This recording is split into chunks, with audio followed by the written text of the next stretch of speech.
It's time for Dodger Baseball.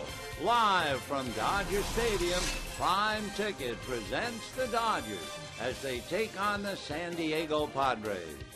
Hi, everybody, and a very pleasant Sunday to you, wherever you may be, for the second-place Dodgers. That's right, the Giants won last night, and the Dodgers put on one of the more dramatic games in several years. First of all, Chad Billingsley, the announced pitcher, will not make the start. He has a tender elbow and will have an MRI today. Secondly, in the Dodger lineup, Matt Kemp will not be in the lineup. Nothing wrong. All part of the plan to give him a rest as he comes back after a 51-game layoff.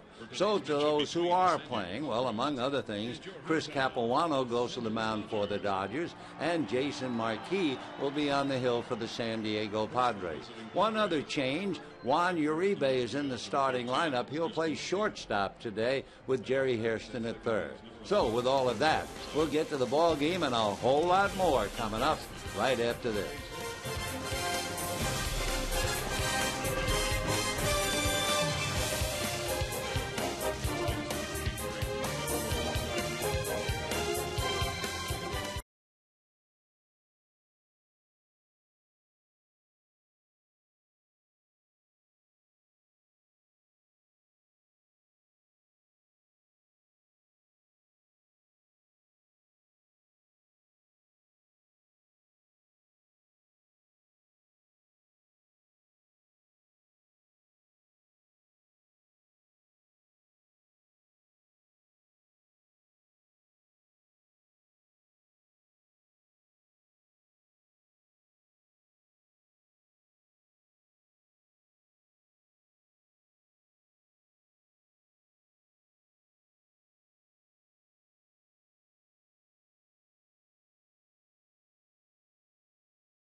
Sunday Fuel Efficiency Drive sales event by AT&T, the nation's largest 4G network. AT&T, rethink possible. By CarMax, start the search for your next car at CarMax. And by Dodge. Aerial coverage brought to you today by Hangar One, made in California in an actual aircraft hangar. We are moments away from first pitch here at Dodger Stadium, a toasty Sunday. Dodgers and the Padres. Chad Billingsley has been scratched, elbow soreness, so Chris Capuano has to step up. He found out last night with Kenny Lofton and Steve Lyons. And Kenny, listen, Cap had a great first half. His second half last year, not so good. Dodgers need him to pitch well. What are your expectations for him in the second half? Well, my expectations is for him to go out and do exactly what he did in the first half, and he's going to have to, for the Dodgers to win, he has to know that he has to be just as consistent as a number one starter at this point, because down the road, you can't count on all 5 of your pitchers, but you need 2 guys that's going to step it up pretty consistently throughout the rotation. I think we've seen Capuano be a different pitcher than he has been in the past. He won 11 games all of last year. Still kind of rehabbing from the Tommy John. He's a much stronger pitcher. I don't know if he's going to go out and get 9 wins in the second half. That would give him 18 for the season. I don't know if you can count on that, but I expect him to be the same type of pitcher and battle hitters and get through innings. It's going to be interesting to see how he does, how far he can get in this game. Matt Kemp not in the starting lineup. We have first pitch coming up next on Prime Ticket. We'll see you after the game.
Jack combo at Jack in the Box. It's a burger with fries and a drink for only $4.99 plus tax at participating stores. By San Manuel Indian Bingo and Casino, now celebrating 26 years of fun. Visit sanmanuel.com for details. By 76 Gas, we're on the driver's side. And by Time Warner Cable. Hi, everybody, and a very pleasant Sunday to you wherever you may be. It's the Dodgers and the San Diego Padres.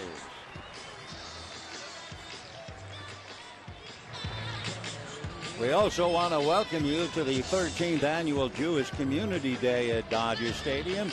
Only right to say Mazel Tov, and we certainly wish a mitzvah on your house if you are indeed of the Jewish faith. Meanwhile, Bud Black and a surprising San Diego team that stole the Dodgers' wallet last night with the steal of home by Cabrera and then having Will Venable score all the way from second base. So they literally and figuratively stole one from the Dodgers. It snapped a San Diego 10-game losing streak here. So the record for the first 11 meetings, the Dodgers have won 8 of the 11, and they've won 4 of the 5 played here at Dodger Stadium. Here's Bud Black's starting lineup. Chris Denorfia in right field, Logan Forsythe at second base, Chase Headley at third, Carlos Quentin in left field. Yonder Alonso will be at first base. Cameron Maybin will be in center field. Everett Cabrera, the man who stole home last night, will start today at shortstop. They give Yasmani Grandal a little bit of time off. John Baker is the catcher, and the veteran pitcher, Jason Marquis, on the mound. On the mound for the Dodgers, a last-minute starter, although he was apprised of the fact last night. First of all, Chad Billingsley said that he had a tender elbow and then went on home along with the rest of the team. And the more that Don Mattingly and the trainers talked, they thought, you know, Billingsley doesn't complain of sore elbows. Maybe it'd be a good idea to get an MRI. So they called Capuano last night and said, you're going to pitch tomorrow. And then when Chad got here, they said, we want an MRI as a precautionary measure. Upcoming will be the Philadelphia Phillies. We do know Nathan Eovaldi will go against Joe Blanton. And then game 2, the Phillies have just announced that Roy Halladay, who's been on the DL since the 27th of May, had an MRI. He had a muscle strain, and Halladay will come back activated and will start against the Dodgers on Tuesday. But Tuesday, we're not sure of the Dodger pitcher.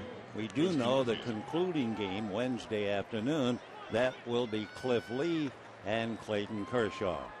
So here we go in the first inning. Chris Denorfia will start it off. We can give you a couple of scores. The Cubs are giving the Diamondbacks a bad time again.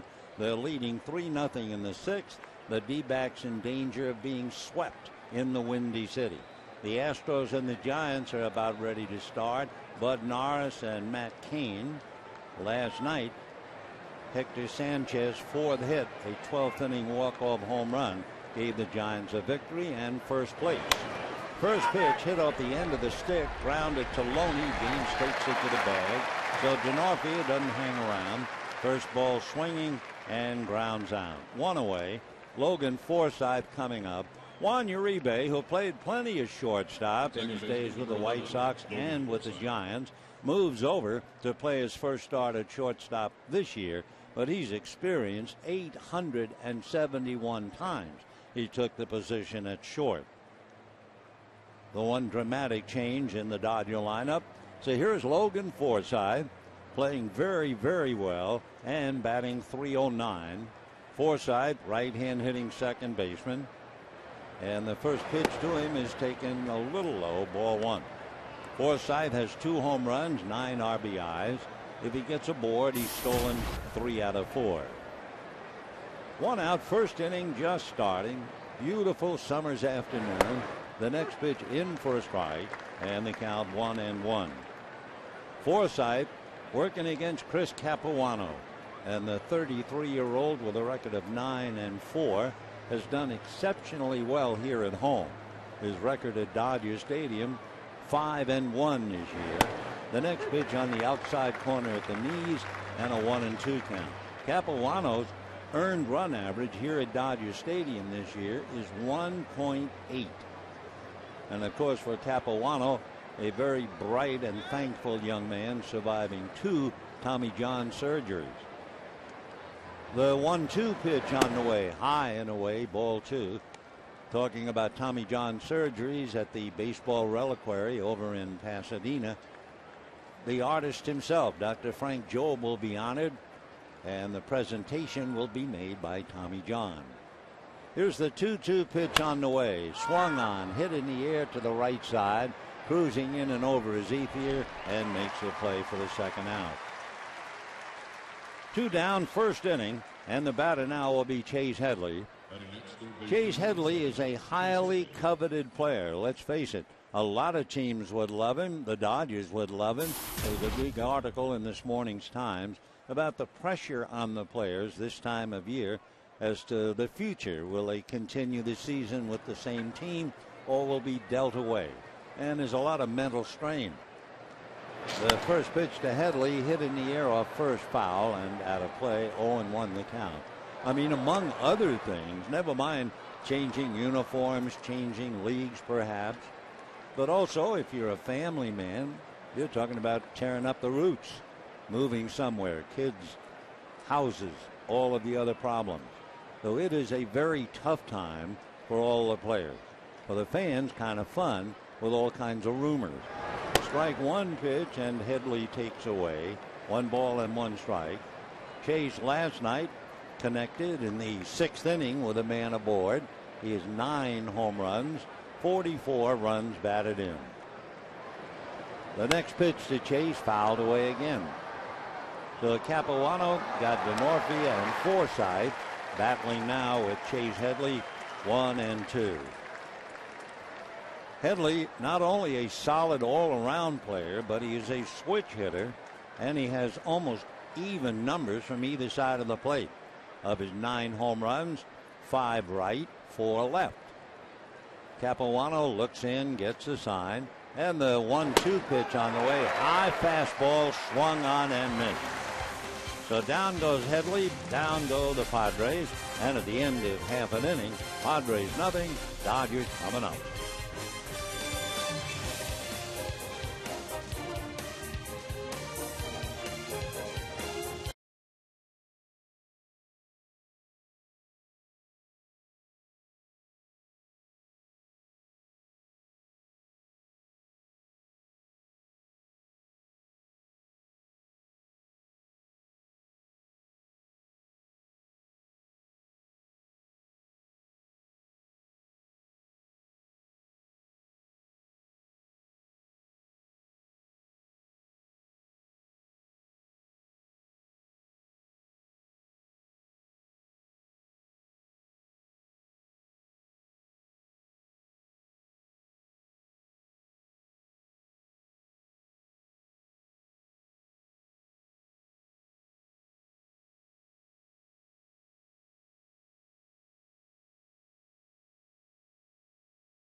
Inning for Chris Capuano, making only 10 pitches. Here's the Dodger lineup. Tony Gwynn opens in center field. Matt Kemp has the day off. It's part of the plan to bring him back very carefully. So Gwynn in center, Mark Ellis at second, and Andre Ethier in right. Bobby Abreu in left field, James Loney at first, Gary Hairston at third, Juan Uribe at short, Matt Trainer behind the plate, Chris Capuano on the mound. On the mound for San Diego, a veteran pitcher indeed, Jason Marquis, with an overall record of 3-9 and an earned run average of just about 6.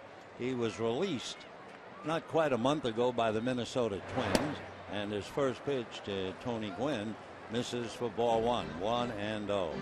Marquis is 33 years old, his 15th start. He was signed to a minor league contract.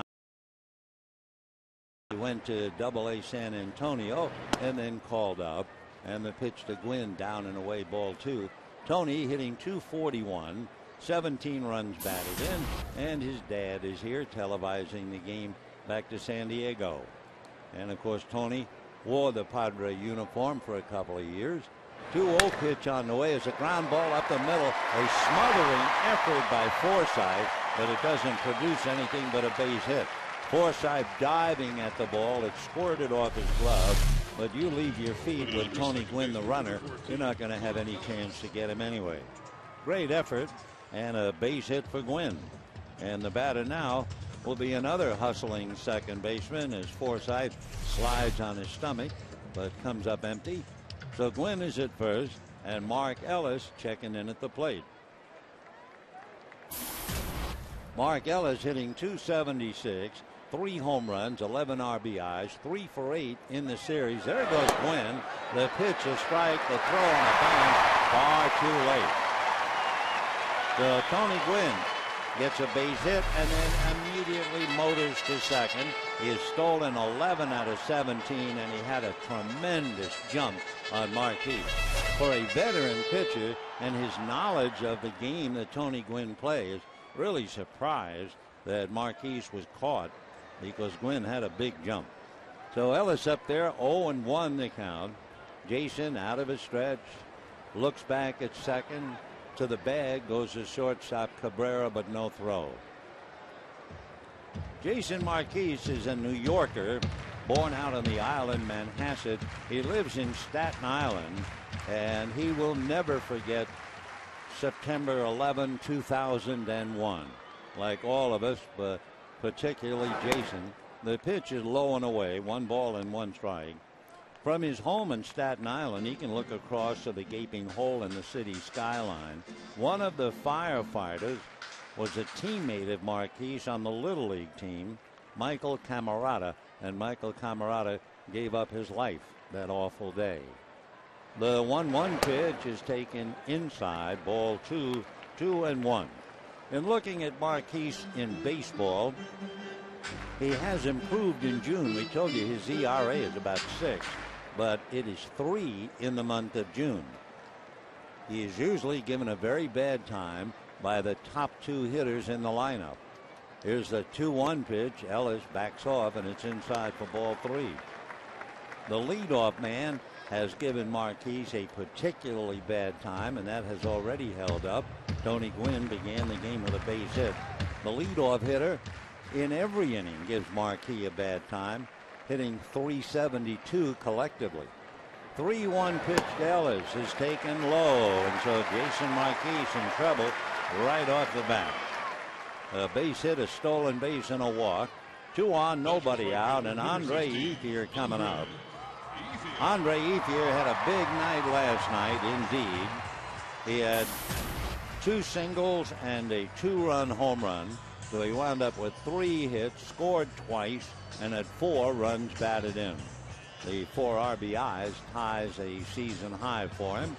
So Andre, with a team batting average .294, trying to pick up Tony Gwynn. And over at first, Mark Ellis. For those watching on television, you can see the huge difference in the pants worn by Tony Gwynn and the pants worn by Mark Ellis. Tony's pants are big enough to look like sails. The pitch to Ethier in for a strike. So they are fulsome, to say the least. And then if you look at Mark Ellis, there you see the trim, narrow space. 0-1 the count. You would think with those big flapping pants it would be wind resistance for Tony Gwynn, but I guess not. The next pitch off the plate. 1 ball and 1 strike.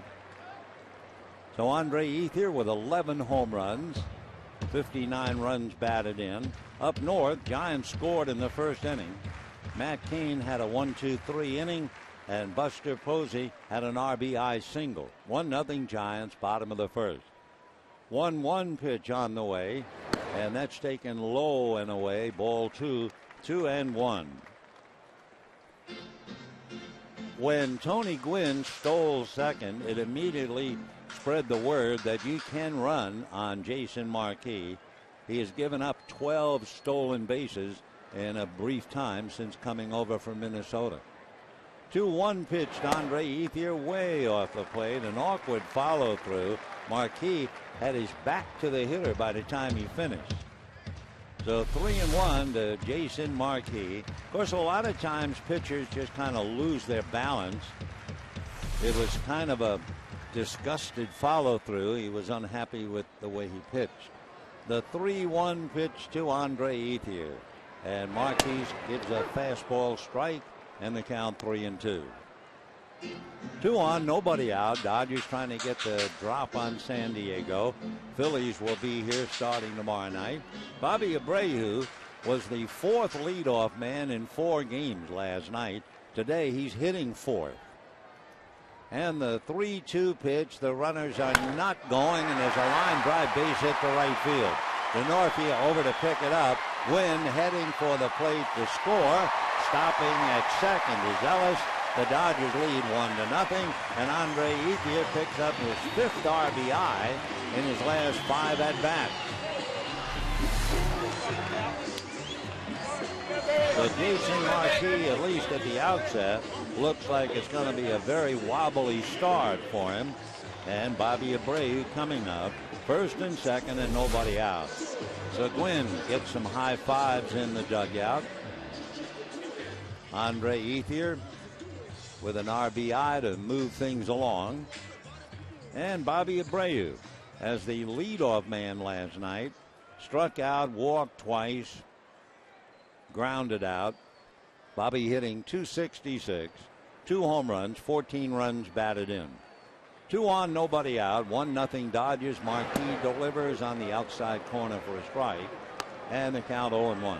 Matt Kemp rested today. As Don Mattingly said in his pregame conversation, I had to fight him, but made him sit down. After all, he missed 51 games, came back to play 2, and then Don said, it's time to take the day off. Strike one pitch is a little low. 1 ball and 1 strike. Mattingly, in talking about Kenley Jansen last night, said that it's a learning part of the young man's development, a teaching moment. And as Don said, I'd rather it happen now than later in the season. 1 ball and 1 strike the count to Bobby Abreu. Out of his stretch goes Jason. The right-hander delivers, and again low and away. Though he's pitching behind, and he will get hurt if he continues to do that for sure. Jason Marquis with the Padres. It marks his 13th season played in the National League. He's made 275 starts in the National League, and his record in this league 105 to 103. The 2-1 pitch is swung on and missed to the plate. Tony Gwynn taking the score by stealing second on the base hit by Andre Ethier. So the Dodgers out in front 1-0. Tony back in the dugout, making his dad proud, I'm sure. Of course, his father must have mixed emotions.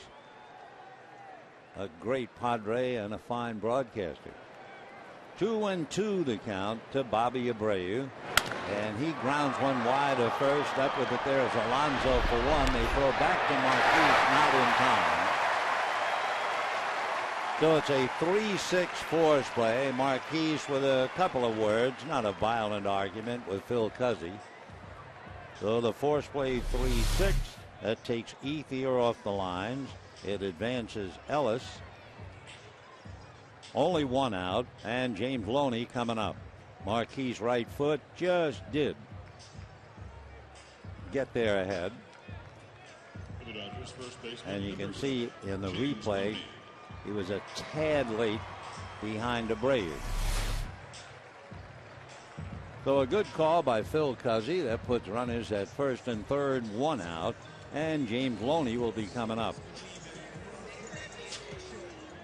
Loney hitting .246 with 2 home runs, 24 runs batted in. Came off the bench last night as a pinch hitter in the 9th inning and grounded out. So for James in the starting lineup for the first time in about a week. With first and third, Dodgers lead 1-0 and 1 out. Marquis from his stretch. Loney waits, and the first pitch to James on the outside corner for a strike. 0-1. In checking Marquis, he does not have a wild pitch. We always check with a runner at third. In fact, last night we did a bit of checking before it happened, talking about Kenley Jansen. Back the fact the league really runs on him, and he also has 3 wild pitches.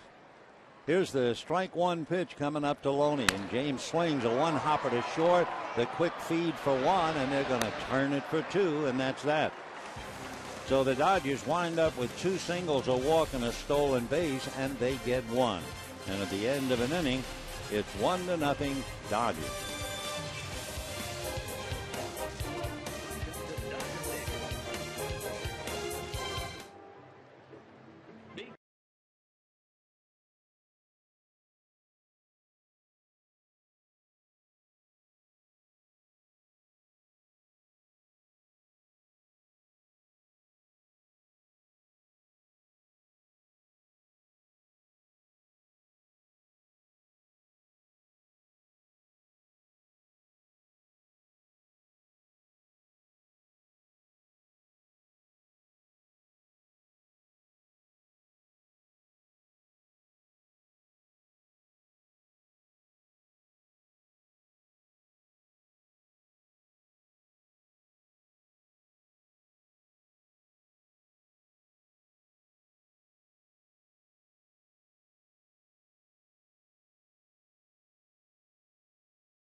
1-0 Dodgers as we go to the second inning. Carlos Quentin, Yonder Alonso, and Cameron Maben in that order coming up against Chris Capuano. Tony Gwynn began the game with a base hit, promptly stole second, and Andre Ethier picked him up with a base hit. So the Dodgers go into the second inning facing Quentin, who, by the way, what would they say in the card dealing business? He got off a schneid. He's from Bellflower and Chula Vista, and he was having a lot of trouble, and he's such a good player. Coming up with an RBI with a runner in scoring position and 2 out. This time he dribbles one to third, and Hairston makes a good play to get him. Well, it should be duly noted last night, Carlos Quentin got the base hit to drive in the run with 2 out. He is 1 for 15 this year with runners in scoring position. So 1 away on 1 pitch. Capuano made only 10 in the first inning. And the batter will be Yonder Alonso. Giants have picked up another in the first inning. They lead the Astros 2-0. Brandon Belt walked to force in the run. Bud Norris came into that game 0-5 and an ERA of over 8 in his last 5 starts. So Bud has fallen upon lean times. Capuano's first pitch misses for ball 1 to Yonder Alonso. Capuano 5-1 at home with an ERA of 1.8 here at Dodger Stadium. 4-3 in his career against San Diego, and he slips a strike in there against Alonso. 1 ball and 1 strike. Capuano holding left-hand batters to a .230 batting average in his career. The next pitch a little low. So Alonso has a lot to contend with. Chris looks to get the sign. Alonso batting .261, 3 home runs, 23 runs batted in. Capuano's fastball is on the outside corner for a strike. 2-2 the count to Yonder Alonso. If you've not been listening or watching the games and you think Yonder is a strange name, his mom and dad actually made it up. The next pitch is a hopper to the left of the shortstop Uribe, who makes a sinker's throw, but Loney stays with it, dropping to his left knee to get under the ball. So Uribe takes care of Alonso, and with 2 down, Cameron Maben coming up. Cameron Maben had a very interesting night last night. He went 0 for 4. That's not the point. But he came up with runners at first and third in the 9th inning. The Padres were trailing 6-5, and Maben struck out. But even that's not the point. He had an 11-pitch at bat. Right hand hitting center field. It drives one to right center. Gwynn on his horse, but it's slicing away, bouncing up against the wall, and Maben steams into second with a long double to center. For Cameron Maben, who runs like the wind, that's his 9th double, and boy, he hit all of it. Gwynn, the harder he ran, the more the ball sliced away on him and one hopped the wall. So Cameron Maben, a 2-out double. And now if you are a Dodger fan, the villain of the piece, Everett Cabrera, coming up. It was Cabrera last night who came in to run for Alonso, who eventually stole home. Cabrera, the right-hand hitter, waiting, batting .233. He has 2 home runs, 12 runs batted in. Dodgers are haunted, I guess, in a way, with that name Cabrera. Chad Billingsley certainly remembers pitching against the Angels and Orlando Cabrera stealing home against him. So Kenley Jansen has another Cabrera in his file. The pitch of the right-hand hitter is taken in the dirt, scrambling block by Matt Trainer. 1 ball and no strikes. Will Venable, who scored from second base on that bizarre play last night, watching. Everett Cabrera played in the first game, went 0 for 4, struck out and didn't hit the ball out of the infield. But as you can gather, he brings other things to the dance, including a string. He is 16 for 16 in stolen bases. He takes a strike, 1-1 the count. though he was 15-0 and then last night steals home. Everett Cabrera. 2 down, second inning, 1-0 in favor of the Dodgers. Cameron Maben, however, at second base, representing the tying run.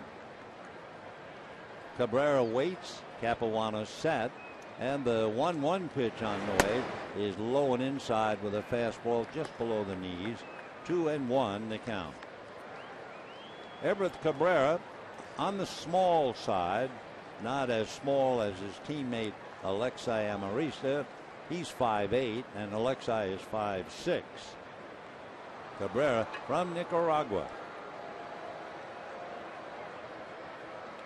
Cabrera is the boy who idolized and tried to imitate as best he could the talent of Rafael Furcal. 2-1 the count. 2 out, Maben at second. Capuano a look back, comes to his hitter and gets it on the corner. Breaking ball.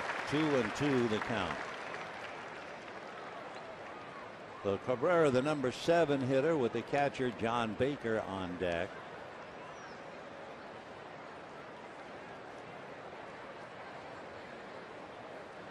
Capuano a long look in to Matt Trainer. Chris still reading, now straightens up. Another look back at Cameron Maben, and the pitch to Cabrera swung on. Ground ball wide at third. Great sliding stop by Hairston. He gets up and throws him out. Nice play by Jerry. That saved a base hit, and it saved the game being tied. And it's still 1-0 Dodgers.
Dodgers.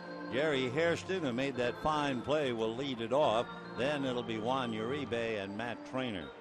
On this day, we would like to salute one of the nicest guys in the Dodger organization, and for that matter, as nice a fella as you would meet anyway, and that would be the Dodgers official photographer, John Suhu.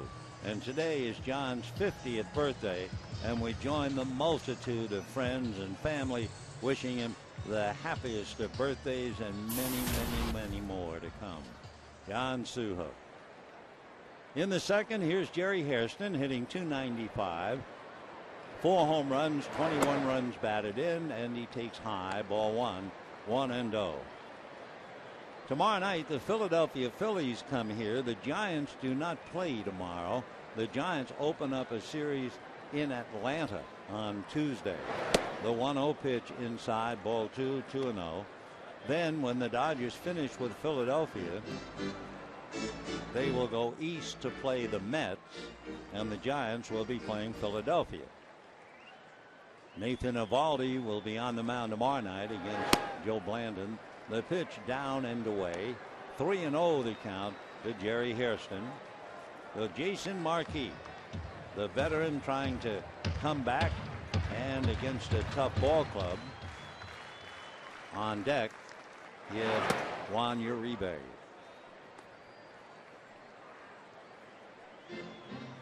Hairston out to loosen up a little bit. 3-1 the count.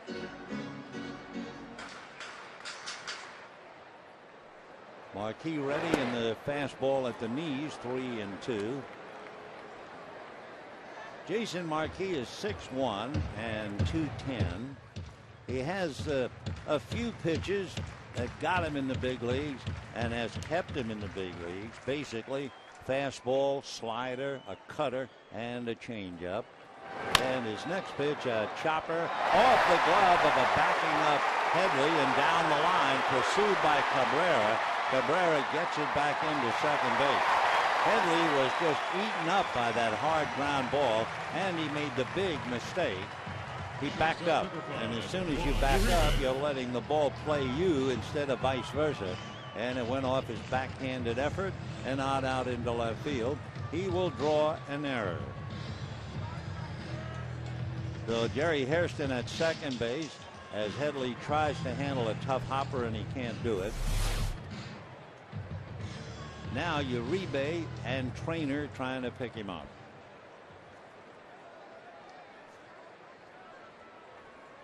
Marquis, a look back at second. Veteran right-hander delivers, and Uribe backs off. A pitch inside, ball one.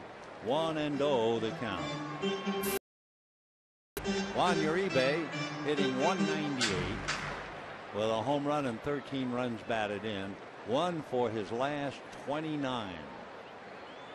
The 1-0 pitch on the way is swung on, hit in the air to right field. It's playable. Tagging up is Hairston. The catch by DeNorfia. A strong throw, but wide of the bag. And so over to third goes Hairston. Nice at bat for Uribe. He's been trying to stay on the ball longer, trying to go the other way. His teammates know how tough it is, and they're going to give him a hero's greeting, not just because he hit the ball, but he's been working so hard. So a smart bit of hitting following the error, and the Dodgers have a runner at third with one out. That makes the Padre infield have to play up, and Matt Trainer will be the batter. So Hairston runs well enough if you're thinking about squeeze. Trainer's hitting .224. 2 home runs, 7 runs batted in. Marquis out of his stretch, looks over at his runner, comes to the hitter, low and inside, ball one. So 1 out, second inning. Dodgers trying to add to a 1-0 lead. Matt Trainer, who had the pleasurable moment of being part of the ceremonial first pitch the other night. The first pitch made by his wife, Olympian Misty May Trainer. Here's the 1-0 pitch on the way. Matt swings, doesn't get it. 1-1. Misty May and her partner, Terry Walsh, hoping to come up with their 3rd gold medal in the Olympics, which are just around the corner in merry old England. 1-1 the count. Trainer in and out of the box. A quick look down to Wallach.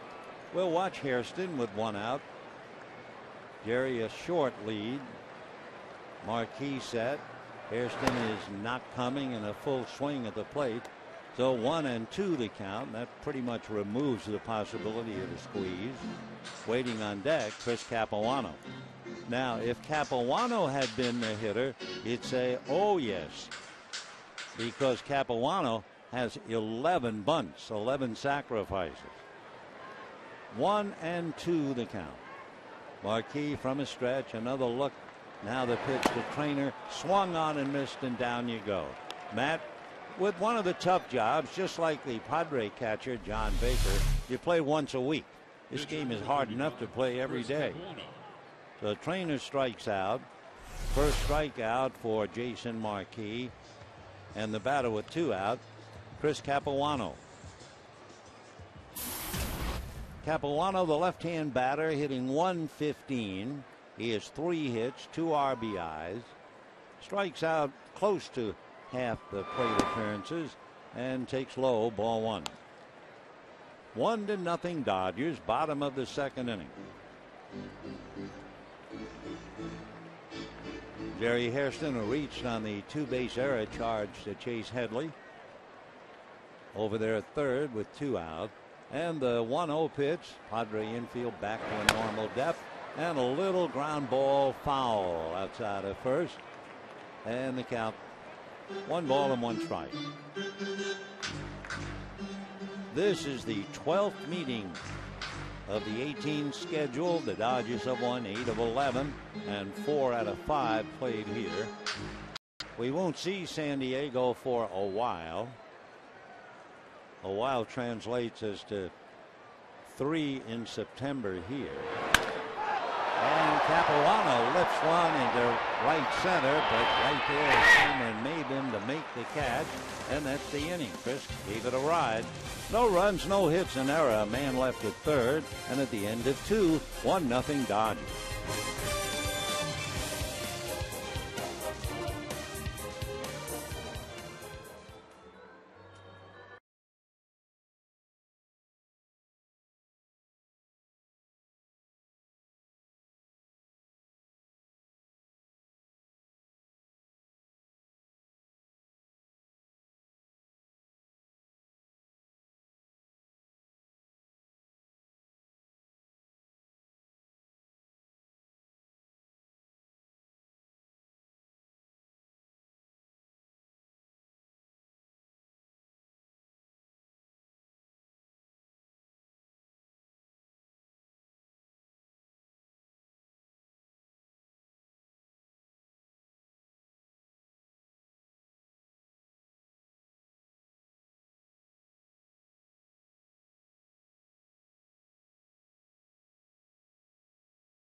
Forward to Miller time later in tonight's game, brought to you by Miller Lite.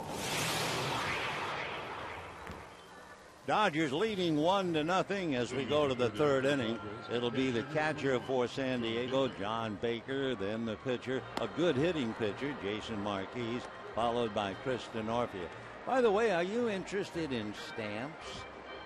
Whether you're a collector or not, you might be interested to the idea that the United States Post Office is saluting 4 former major leaguers, and they're producing the stamps.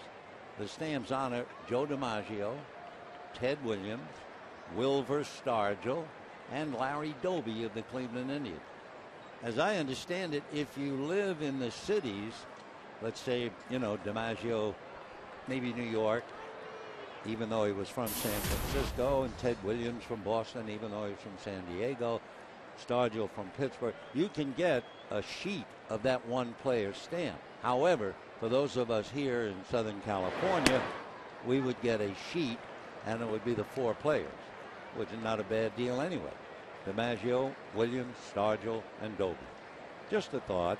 As we go to the third, 1-0 Dodgers. 0-1 the count to John Baker, left-hand hitter, in there for a strike. 0-1 the count. Baker, of course, I'm sure has mixed emotions. Glad to get a chance to play, but I draw a left-hander who's already won 9. John Baker, as a catcher, had Tommy John surgery just a couple of years ago. The strike 2 pitch is off the plate.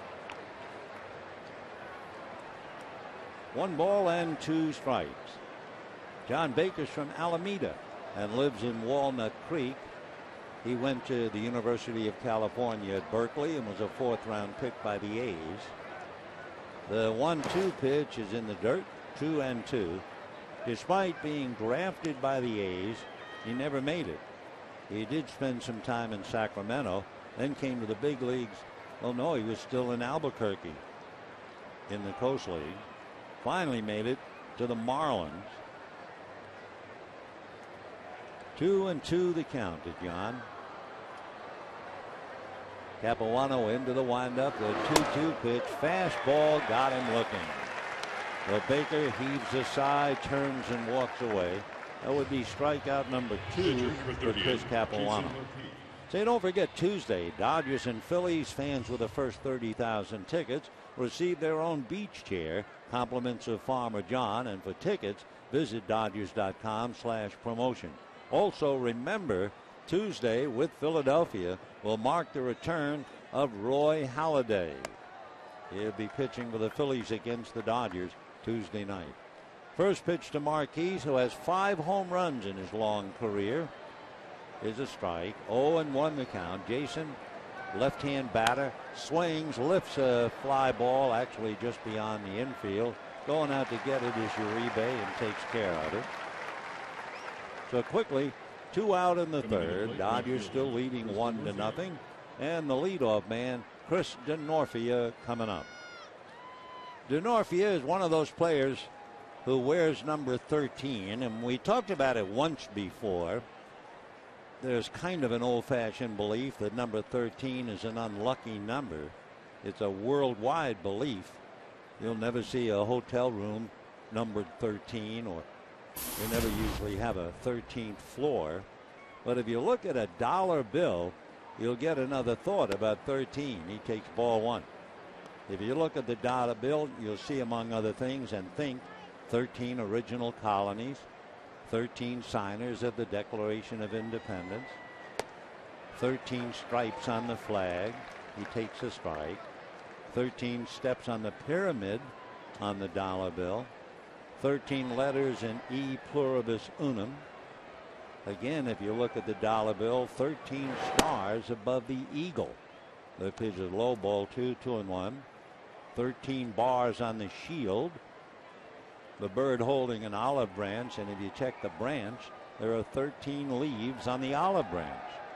There are 13 fruits, and if you count and look closely, 13 arrows. And one other note on Jewish Community Day here at Dodger Stadium. 2-1 pitch, that's low, ball 3. If you notice the arrangement of the 13 stars in the right-hand circle on the dollar bill, you will see that they are arranged as the Star of David. So, Denorfia still wears 13, and the count's 3-1. And here comes Capuano on a high fly ball to deep right center. Gwynn and deep here, and it is, well, I'm not sure. I guess it was Gwynn. They both kind of melded out there in right center. And let's check again. Give the put out to Ethier. Very close. And at the end of 2.5 innings, Dodgers 1, Padres 0.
The third inning, Tony Gwynn led off the game with a single, stole second, came home on the base hit by Andre Ethier. So it'll be Gwynn, Ellis, and Ethier, and Tony checking in, making his debut 6 years ago today with the Brewers. So happy anniversary to Tony. The first pitch from Jason Marquise, a little low, ball 1-0. Gwynn in the leadoff role, getting aboard, scoring a run. He scored a total of 27, and he's also knocked in 17. The 1-0 pitch on the way, fouled outside of third. Show you that final out again. You can see Gwynn on the left if you're watching on TV, and Ethier on the right, and they are both hollering for the ball. We can show you one other angle, and the scary thing is not showing you the technical part of it, but how close they came to a collision. The 1-1 pitch, and that's low ball 2-1. The other angle that we have, you can see Ethier hollering, mouth open, I got it, but the same thing from Gwynn, and here comes Tony, and they just go by each other so very, very close. Closer than ships that pass in the night. 2-1 the count.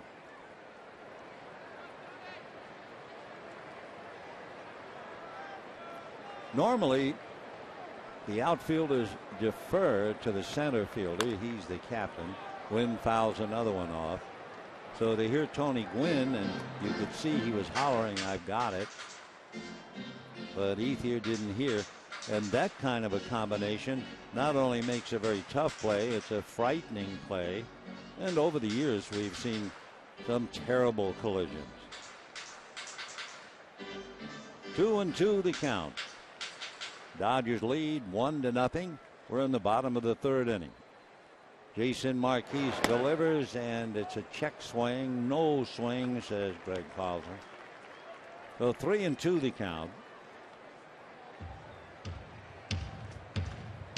Jason Marquise, boy, he has certainly been a survivor to have the kind of a career he has. Originally signed by the Braves in 1996, and he promptly strikes out Gwynn swinging, and we have one away here in the third. Second strikeout for Marquise, and the batter will be Mark Ellis. Good breaking ball that just dipped low under the swing. For Marquise, he has won in double figures. He had a stretch from 2004 with the Cardinals through 2009 with the Rockies, where he won double figures each of those 6 years. The first pitch to Ellis misses, ball 1-0. Twice in his career he won 15 for the Cardinals and for the Rockies. The Birds in 04 and the Rockies 09. Marquise works high. 2-0 to Mark, batting .276. 3 home runs, 11 runs batted in. Dodgers sailing along 11 games above 500 with him, 4 games under 500 without him. He takes a strike. 2-1. So Mark Ellis has proven to be a very, very valuable member of the Dodgers. Of course, one of the first things everyone noticed was his ability to hit in the number 2 slot, allowing the leadoff hitter a chance to run and then to advance him. It's a long fly ball. Cameron Maybin leaps up, stretches, and makes the catch. Maybin's made a couple of dandies. He made one recently in San Diego. We literally climbed the wall, and that time he didn't have to climb so much. He just had to extend. Maybin is 6'3", but he has springs in those daddy long legs. And the other night, he made a magnificent diving catch. That was a ball hit by A.J. Ellis. So we have 2 down here in the third, and here's Andre Ethier. Knocked in 4 last night, picks up 1 today. Ethier with 60 RBIs, 5 back of the league leader Carlos Beltran, who has 65. 1 ball and no strikes the count. 2 out in the third, 1-0 favor of the Dodgers. Remember, the Phillies here tomorrow night. Nate Eovaldi and Joe Blandon. Tuesday night, all we know is Roy Halladay will pitch for Philadelphia. We're not sure of the Dodger pitcher. Then Wednesday afternoon, what a closing act for the final game of the homestand. It will be Cliff Lee and Clayton Kershaw. The 2-0 pitch on the way is dribbled up along third. Charging Headley picks it up, throws too late.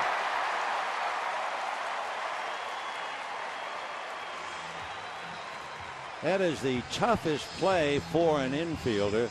You see a big swing from the hitter, and the ball looks like it came out of the head of a hose. And Headley, having to come almost from shortstop, he was so far away, scooped and threw, and he was a hair late. So Ethier comes up with his second hit today, albeit on the scratchy side. He's not going to throw any of the little ones back. Last night, Andre had 3 hits, and in his first game, he did not get a hit. He was hit by a pitch. So 2 out, Andre at first. Here's Bobby Abreu. 1-0 Dodgers, 3rd inning. Marquise ready. Jason delivers, and a swing. Not a good swing, but a swing. And a no ball, 1 strike count. Don't expect Ethier to do any running, but the league has run on Marquise. That's why Gwynn took off immediately. 12 stolen bases against him. Ethier's only had 1 stolen base this year. 0-1 to count to Bobby Abreu. Marquise next pitch, a big swing and a miss. That was more like it. At least he didn't get cheated with the second swing. He just had a bad first swing. 0-2 the count to Bobby. So a couple of true veterans hacking away here as Bobby Abreu facing Jason Marquise. Abreu's been a professional since 1991 and Marquise since 1996. 0-2 the count to Bobby. Jason ready, deals, and there's a fly ball to right field. Very playable. The Northeast started back and over, has to come in to make the catch. So no runs, 1 hit, the squib infield single for Ethier. And at the end of 3, it's 1-0 Dodgers.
Aerial coverage brought to you today by Hangar One, made in California in an actual aircraft hangar.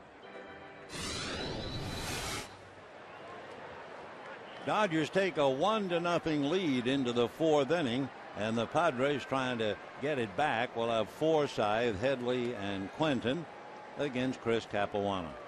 Couple of scores: Giants 2, Astros 1 at the end of 3. Cubs 3, Diamondbacks 1, top of the 9th. Kirk Gibson's club liable to be swept in Chicago. Logan Forsythe flied to right field in the first inning. Second baseman 0 for 1, playing very, very well. Two hitters, like so many, hits exceptionally well in San Diego and not quite that well on the road.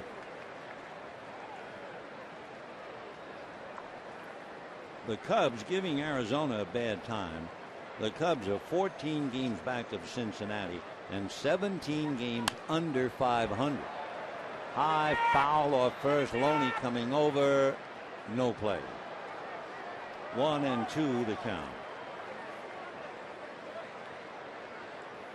Arizona began the day 5.5 back of the Giants and 5 behind the Dodgers.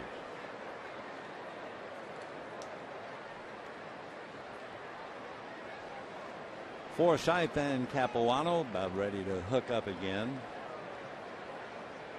Logan batting .305.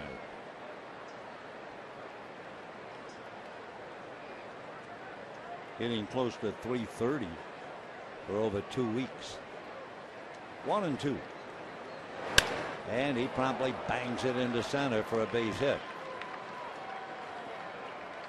The line drive single to center for Logan Forsythe, and that'll bring up Chase Headley. A reminder, Fox Sports is proud to support Boys and Girls Club of America, a place where youth can reach their full potential as productive, caring, responsible citizens. So to learn more, please visit greatfutures.org/Fox Sports.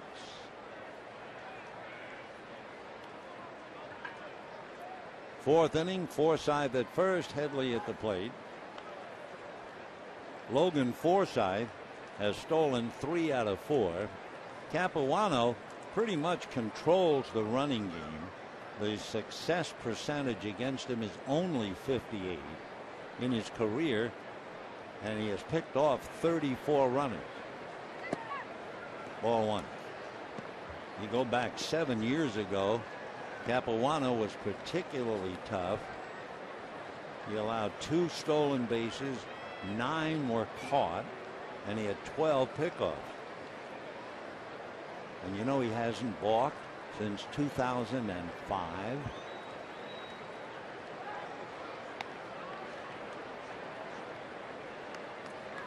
Dodgers lead thanks to a stolen base. Gwynn singled, stole second. Ethier picked him up with a base hit. 1 ball and no strikes to Chase Headley, who struck out in the first inning. And he bangs it to center for a base hit. Forsythe stopping at second. So the Padres now back-to-back singles, and that will bring up Carlos Quentin, the left fielder. When you break down Chris Capuano according to sections, number of pitches, in his first 15 pitches in his career, and certainly this year, he has struggled where the batter's hitting .309. From 16 to 30, they're hitting .231. This year, from 31 to 45 pitches, the opposition is hitting .062. So 2 on, nobody out. Here's Quentin.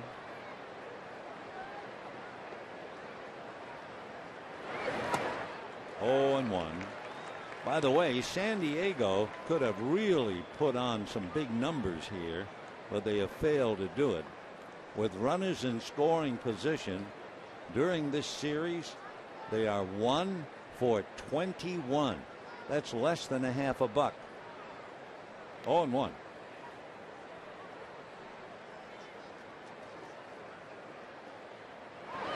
Off speed, a change, but it's high. So Chris is in the 40s.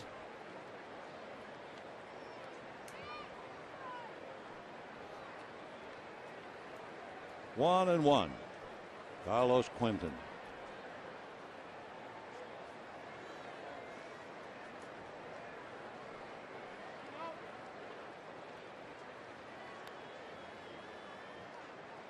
Quentin got a base hit last night.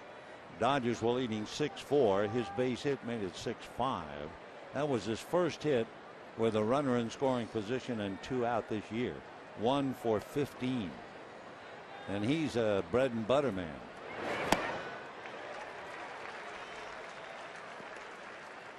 He has 8 home runs, 20 runs batted in. Originally signed by the D-backs out of Stanford University. Made it to the D-backs and then to the White Sox, where he put up some big numbers. He's up there now, 2 on, nobody out. 1-0 Dodgers, 4th inning. Forsythe and Headley out there.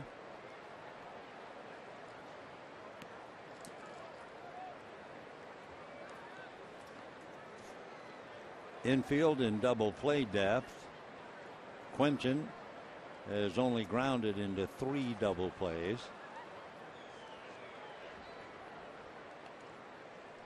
1-2.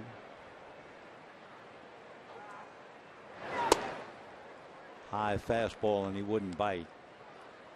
Remarkable day in and day out throughout the year.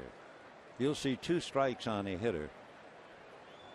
And unless it's a 3-ball count, they invariably will swing and miss at a fastball that's up above the strike zone. It must look awfully good, but it's rare to see a hitter catch up to that pitch.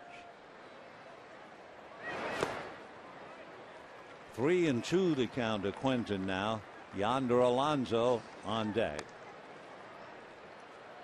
So Forsythe single to center. Headley singles to center. And Capuano goes all the way with Carlos Quentin.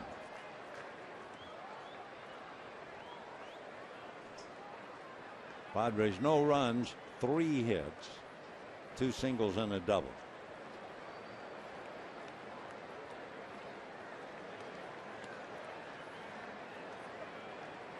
Runners do not go. Ground ball to short. They're going to get 1. They will not get another because it's a bad throw. Coming to the plate easily to score is Forsythe. And we have a 1-1 tie. Mark Ellis trying to make the turn, unable to do it. Misses the mark at first base. Though it's a force play. And then the error on the turn as Ellis tries to avoid the rolling slide of Headley way off line. So it's 1-1 in the 4th. Quentin holding at first.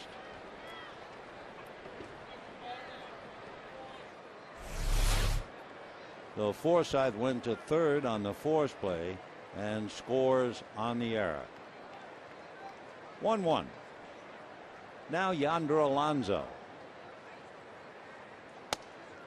Strike on 1. Only 1 out. Carlos Quentin is not involved in a stolen base this year. By the way, we told you the Giants were leading the Astros 2-0. However, in the top of the 4th inning, Chris Johnson had an RBI double. They added 1 more. And the Astros have tied the Giants 2-2 in the top of the 4th. Quentin at first, 0-1 the count. And Alonso rolls it, fair ball. So they get 1 tag play necessary. They get 2. So 3-6 from Loney to Uribe. However, 1 run, 2 hits, 1 big error. And at the end of 3.5, a 1-1 tie.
By the new wireless receiver from AT&T UVerse. Visit AT&T.com/free your TV. Rethink possible.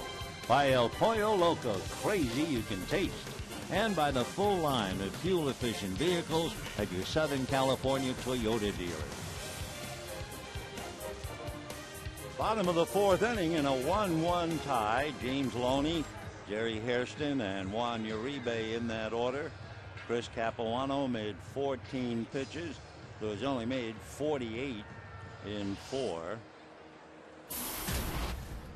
Loney, who started the double play, hit into a double play in the first inning. James last year caught fire after the break. The Dodgers are hoping it would happen again. Strike. 0-1 to Loney against Jason Marquez. 1-1 tie. That's the way we stood at the end of the first inning last night. 1-1 to James. Loney in and out of the lineup, so of course that never helps either. The 1-1 pitch. Ball 2. 2-1.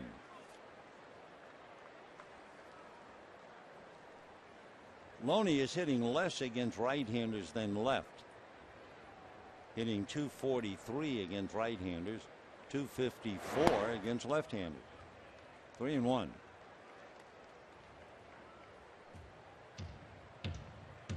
Loney, who's not playing every day anymore, certainly punched the clock since the start of the 2008 season. He has now appeared in 721 games, and a line drive caught on a diving play by Cabrera. Everett Cabrera at 5'8" made a play that a 6-footer would have to strain for, and Everett made the play. Talk about going up the ladder. He went up to the last rung and left the ladder. Wonderful play. They are big leaguers without a doubt. So Loney losing a base hit, and the batter will be Jerry Hairston. Hairston hit a big chopper that fooled Chase Headley. He tried to back up and backhand it. It went off his glove for a 2-base error. Hairston got as far as third in the second inning, but failed to score.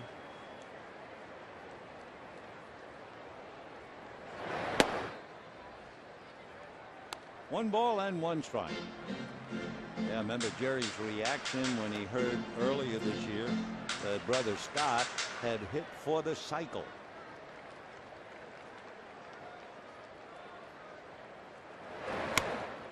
Two and one to count.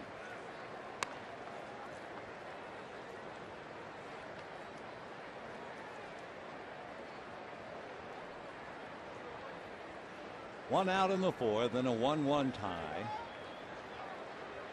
Marquis comes back to him.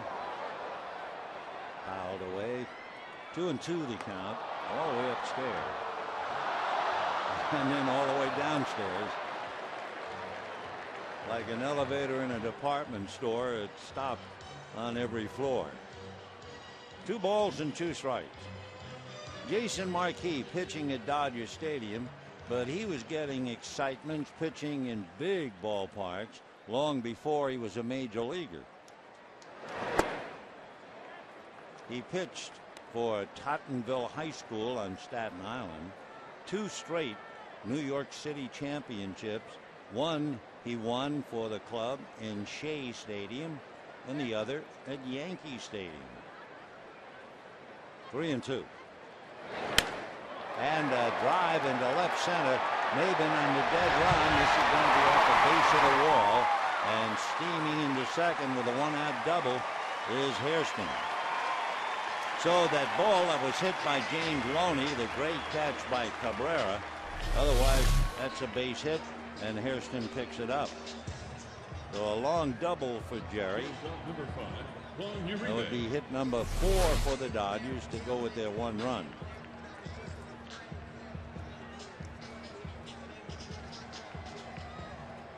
Juan Uribe. Came up with Hairston at second and nobody out in the second inning. Nice bit of hitting. Long fly ball to right. He got Hairston over to third, but Matt Trainer struck out. And ball one.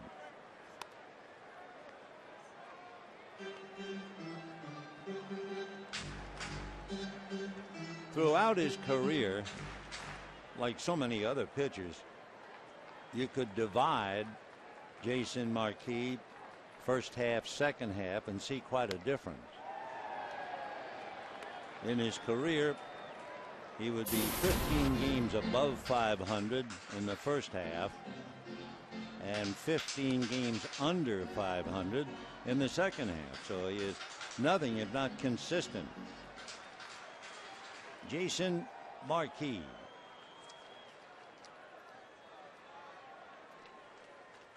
Two balls and no strikes to Juan Uribe, hitting 197. A little roller to the right of the mound. Marquis just keeps on going for the out.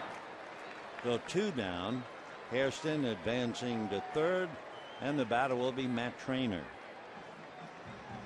Catcher number 18, Matt Trainer. Matt Trainer struck out in the second inning. Up there now with two out and a runner at third. His other at bat was a big one, one out and a runner at third, but Matt couldn't connect. In looking at Jason Marquis' work through the years, Trainer coming into the game was 2 for 3 against him. And they're going to take the bat out of his hands, take their chances on Capuano. Now remember, Capuano in the second inning in his only at bat hit a long fly ball to right center. Cameron Maben went back and got it. 2-0 the count.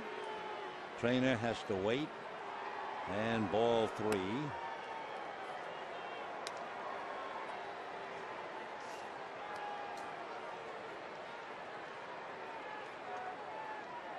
For Matt Trainer, hitting just ahead of the pitcher, this is the first intentional walk that he's gotten this year. So Matt to first, Hairston to third, and Capuano summoned to the plate. 0 for 1, batting 111 in a 1-1 tie.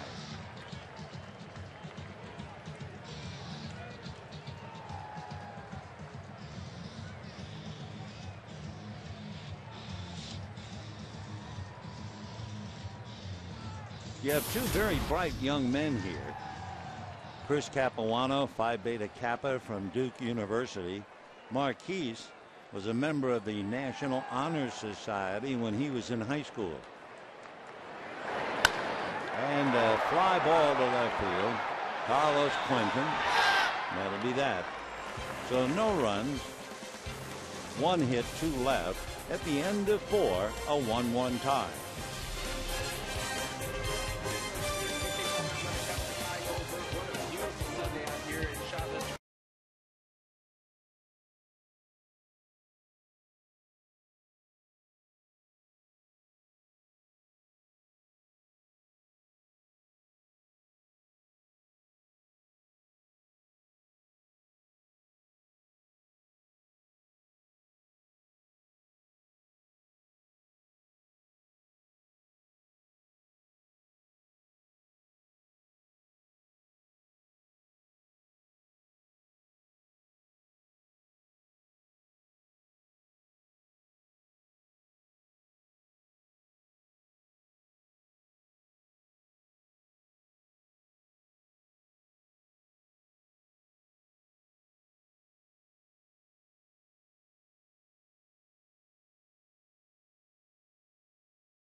July 31st through August 7th, 1984. As part of the Olympic Games in Los Angeles, an exhibition tournament was held at Dodger Stadium. Peter O'Malley, when he was president of the Dodgers, his big thing was international baseball. and he wanted to be an ambassador, and he always wanted to encourage other federations of other countries to play the sport. 8 years later, at the Summer Games in Barcelona, baseball became an official Olympic sport.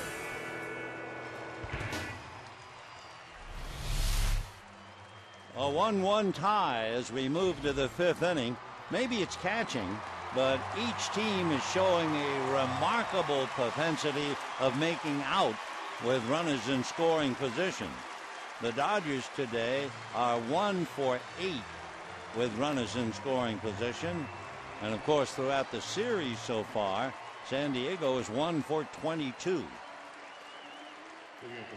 Marquise has just made 71 pitches, and as he goes to the 5th inning, Chris Capuano has made only 48. Bud Black, who won over 120 games in his great major league career, has himself a ball club that somehow or other has to scratch for a run. Hadn't helped them much in advancing, however. They're 13.5 back, tied with Colorado for last place in the West. Cameron Maybin, originally picked by the Tigers, only 25 years old, doubled in the 2nd inning. And like so many of these major leaguers, when they get talking about their high school days, they hit a 500-foot home run here and a 500 home run there. Strike. Padres believe in Maybin. He signed a 5-year extension to his contract. He's not been able to put up any numbers, however, hitting only .209. 1 ball and 1 strike. Maybin with the Padres last year hit .264, and he had 9 home runs, 40 runs batted in. 1-1. And a bunt in the air, caught by Trainer. That's the 2nd time that Maybin has tried to bunt. Tried to bunt last night in the 5th inning leading off and was thrown out. This time, leading off in the 5th, he pops the bunt up to Trainer. 1 away. Nice play by Matt. Talking about nice play, here comes Everett Cabrera. Cabrera, as it turns out, saved a run. He made that leaping catch on what looked like a base hit off the bat of James Loney. And that was followed by Hairston's double.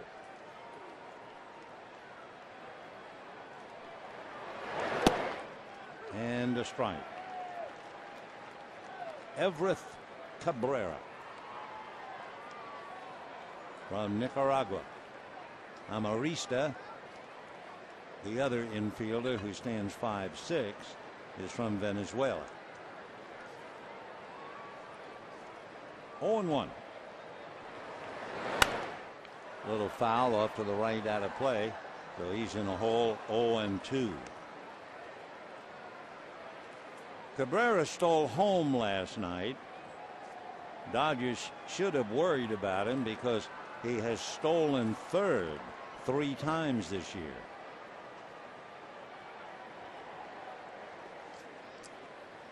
Cabrera, remember, is 16 for 16 in stolen bases.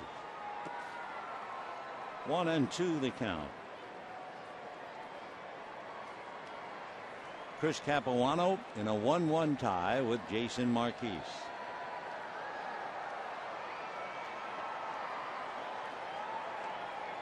One ball and 2 strikes.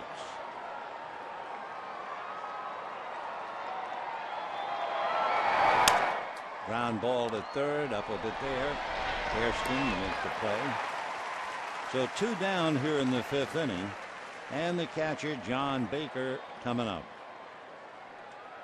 Batting next, catcher John Baker. Baker, left-hand batter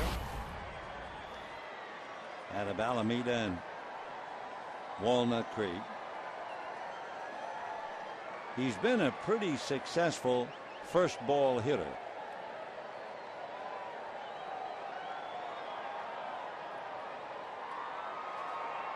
Growing up in the Bay Area, John said his favorite player was Will Clark of the Giants. Will the Thrill. Ball one.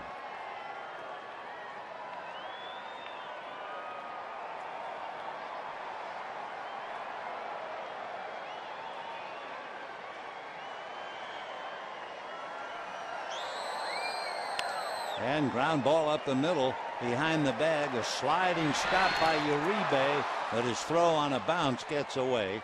Baker has decided to go to second, and he's going to make it with a belly whopper. That ball kicked all the way down the line away from Matt Trainer. And so a heads up play by Baker as he advances.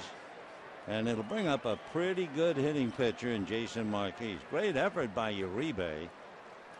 It will be a base hit, and then Uribe's extra effort and the error advancing Baker to second. Jason Marquis, as we have said, is handy with the bat. So they have to be very careful with him, especially in a low scoring game. You know, in 2005, and I realize that's a long time ago, but Jason had 27 hits.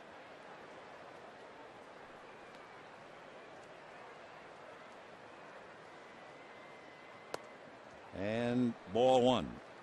Rick Rhoden, who pitched for the Dodgers one year, had 28 hits. The last pitcher to have 30 hits in a season, Catfish Hunter. 1 ball and no strikes. Ground ball right at Loney, and that'll be that. So no runs, an infield single, an error, and a man left, and we're heading to the bottom of the 5th in a 1-1 tie.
The 8th year continues to carry the flag with an RBI single on the heels of a 4 RBI single and home run last night. So Andre has now reached 60 RBIs this year. Meanwhile, Chris Capuano, who was told last night that he was going to replace Chad Billingsley, has done a great job, allowing only an unearned run. And the same story for Jason Marquis. The only difference, Marquis has labored and made more pitches, but otherwise they're pitch for pitch going to the bottom of the 5th. One other note, Dodgers remain 1 for 8 with runners in scoring position, but for San Diego, they are 1 for 23 in the series. Third time around now, Tony Gwynn singled and scored the Dodger run, then struck out. and now will lead off here in the bottom of the 5th. They pull up the corners. Headley's on the grass. Alonso is up a little bit at first. Ball 1.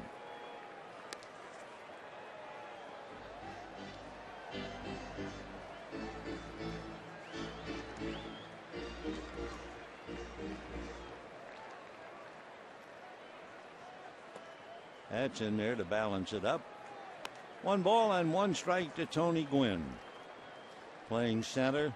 Nothing wrong with Matt Kemp. If you tuned in late, it's all part of the plan to bring him back, but slowly and cautiously, and he's restless. They also serve who only swing their arms and wait.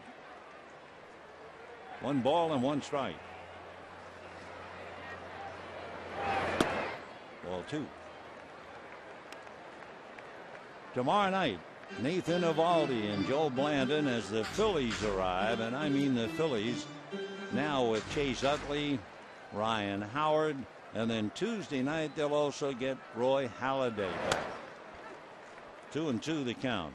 Philadelphia buried behind Washington, 14 games back. They've lost 8 of the last 10, but they'll still pose a sizable threat compared to the team they fielded when the Dodgers swept them in 4 in Philadelphia. High fly ball to dead center. May have been going back, and there's a lot of room. 1 away. Let's get you thinking a little bit with our daily trivia question. Tony Gwynn Jr., one of 3 major leaguer ever whose father had 3,000 career hits.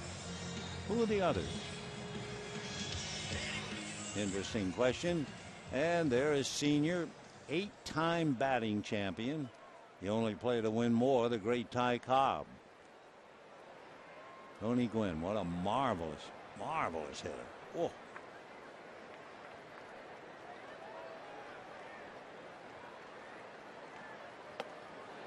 That's a strike to Mark Ellis. The only surprise when you look at the 8 batting championships that Tony Gwynn had was the one he won in 1988. He hit .313 that year and won the batting crown. Though that's hit right at Yonder Alonso. Take a look at Andre Ethier's RBI. Looked like a breaking ball up, and he spanked it into right field. Tony Gwynn scored on the play, and that's the Dodger run. Now with 2 out here in the 5th, here's Ethier.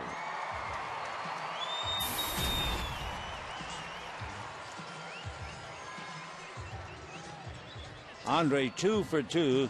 So not only are his RBIs on an upswing to give him 60, his average now up to 299.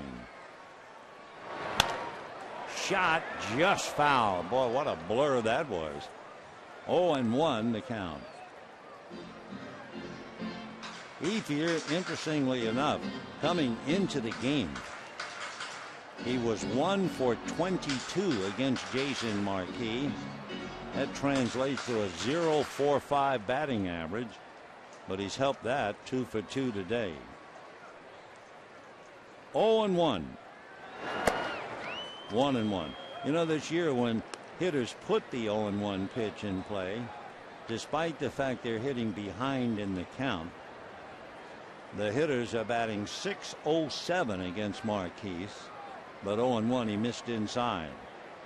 So that's a count. They've worn him out.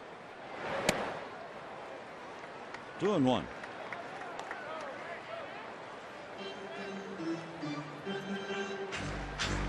Marquis doing very well, however. 1 run, 4 hits for each team. Dodgers have committed 2 errors, and the Padres 1.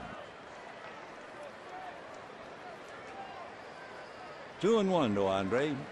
The outfield has Maben shaven to left center. That's a strike.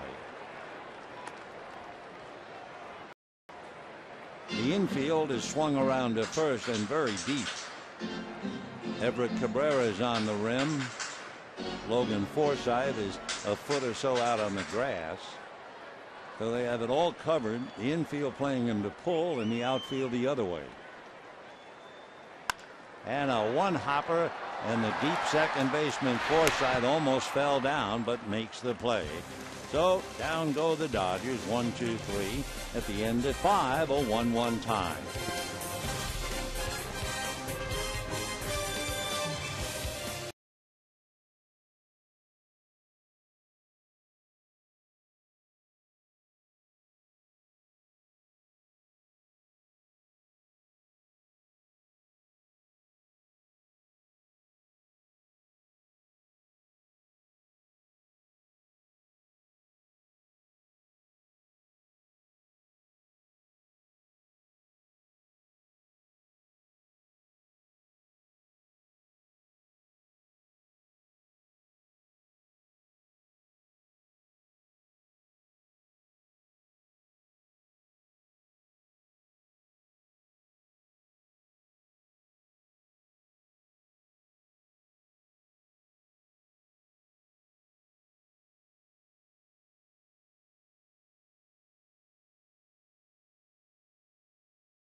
The Dodgers made their first trip to Japan. Walter O'Malley very much interested in Japanese baseball and our relationship with Japan. Well, it really paid off on this day in 1995, because going to the mound for the Dodgers was Hideo Nomo. He won his 7th straight game, beating the Florida Marlins 3-1, and Hideo won 13 that year and wound up the Rookie of the Year.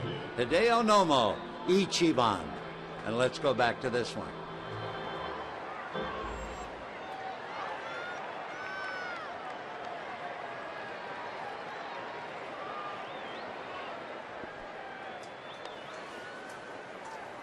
Tough ball game, 1-1.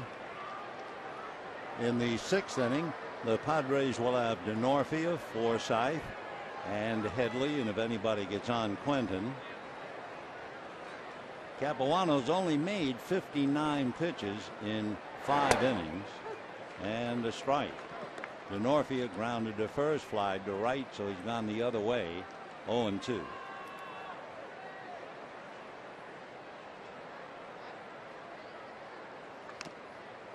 No balls and 2 strikes.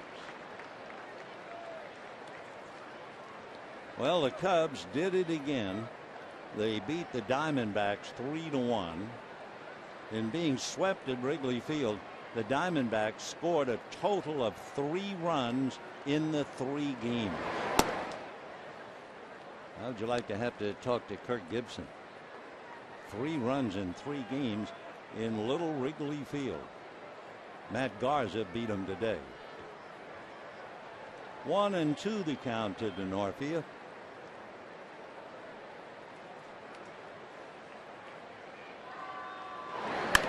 Ground ball back a third. Nice backhand pick. Hairston does it again. Wow. Gary Hairston taking an extra base hit away from Chris DeNorfia for sure. 1 away. Then a good throw right on the money to Loney. Backhand, right hand to help you get back up on your feet. Turn, find first base, and then hit the first baseman. Quite a play. And they make it look so darn easy. Here's Forsythe. Strike. Fly to right, single to center, 1 for 2. 1 run, 4 hits for each side.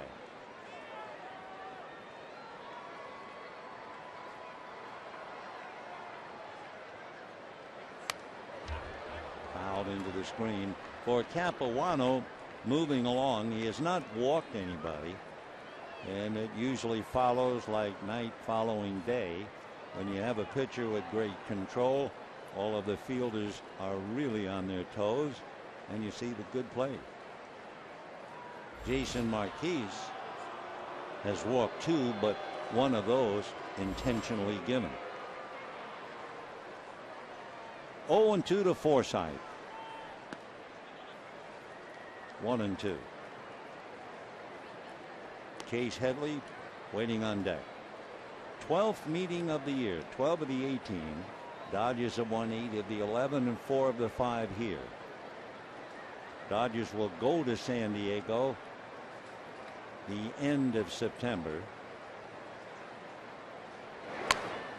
Foul ball. So they'll have 6 games left against each other after today. Early September here, late September there. 1-2 the count as Bud Black trying to figure out how to steal a run.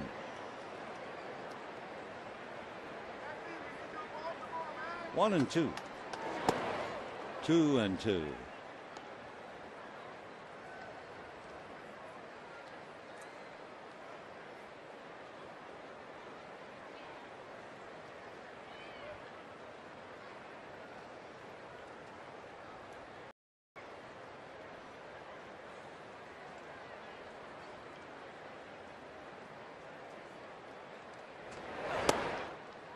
Three and two. That was a 90-mile-an-hour fastball. That's about as hard as Chris throws. In the 6th inning with 1 out.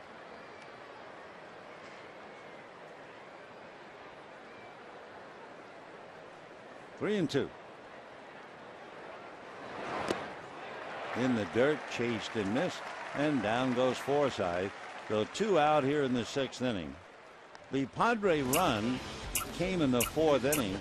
Forsythe had singled, Headley singled, and then trying to make a double play. Mark Ellis threw the turning point away, and that allowed Forsythe to score. Ellis trying to get out of the way of a hard slide by Carlos Quentin to break up the double play, and he succeeded. So here's Headley, struck out, single to center. Chase 1 for 2. Hitting .268, 9 home runs, 44 runs batted in. Homered last night with a man aboard.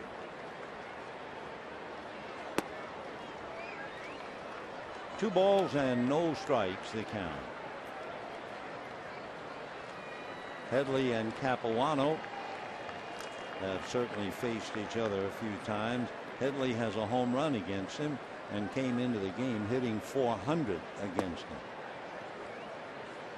3-0, and if you're Bud Black and you have a guy who can hit home runs, you might turn him loose 3-0,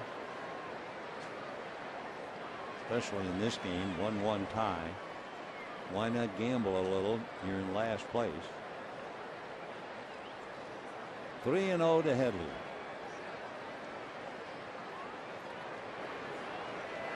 Yep. I mean, why not? Chase checking his bat. If you're Bud Black, you're saying, I've got a ball club that can't score. I've got a guy who can hit a few home runs. He's hit 9. Why do I want him to look 3-0? Let him rip. 3-1 the count. Well, the Giants got a run. Buster Posey single home the go-ahead run in the 5th. Giants 3, Astros 2.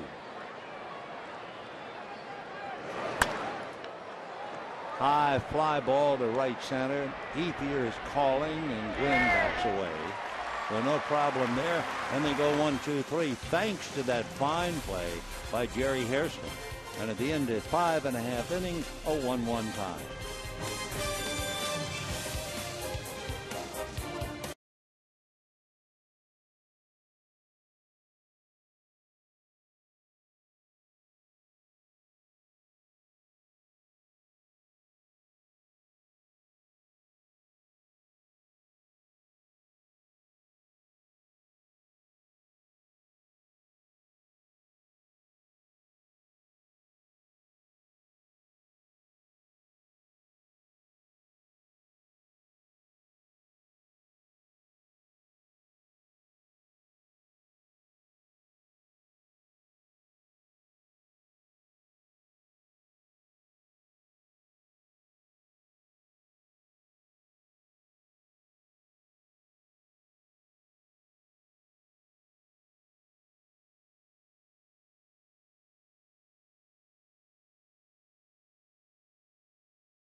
Giants are winning. Dodgers are tied, trailing by a half. At the bottom of the barrel, Colorado just lost to Philadelphia. They're 14 back. Cole Hamels beat them 5-1. Hamels, winning his 11th, is now 11-4. Hunter Pence hit a 3-run home run. So what it means is, of course, Hamels will not appear against the Dodgers. They'll get Blanton, then they'll get Holiday, and then they'll get Cliff Lee. They also get Jason Marquise here in the bottom of the 6th inning, and Bobby Abreu will start it off. Strike. Marquise pitching very well, especially in the month of June, and Abreu is 0 for 2. Hit into a force play and fly to right.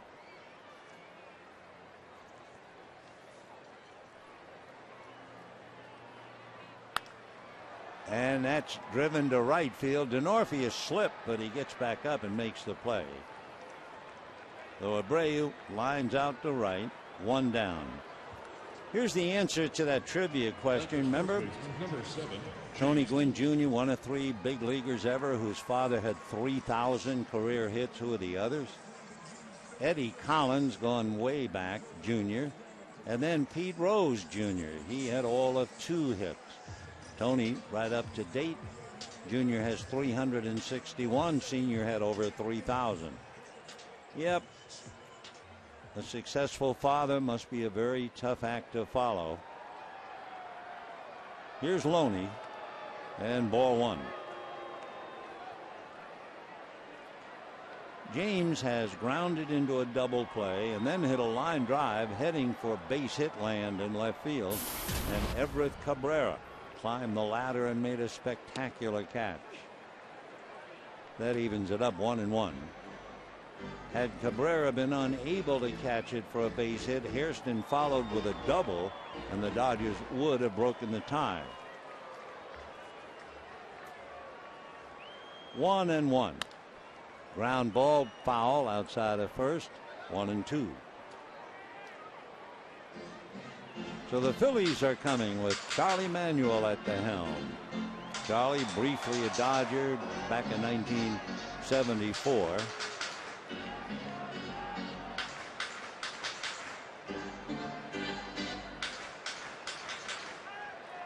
One and 2 to James.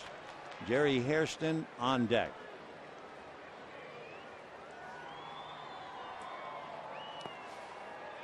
Two and 2. Dodgers scored a run in the first. The Padres came back with a run in the 4th. And here we are in the 6th. Jason Marquise, Chris Capuano. I don't imagine there'll be any report at all about the MRI scheduled for today for Chad Billingsley. I would assume we'd hear something about that tomorrow. 2 and 2. Fouled away. In case you missed it, Chad was supposed to pitch today, but he had a tenderness in his elbow. As you probably know, he's lost 5 straight starts, hadn't won since the 10th of June. And then when he complained of tenderness, that was major concern for the ball club. 2 and 2 the count to James Loney. Line drive down the right field line. James digging for 2 easily.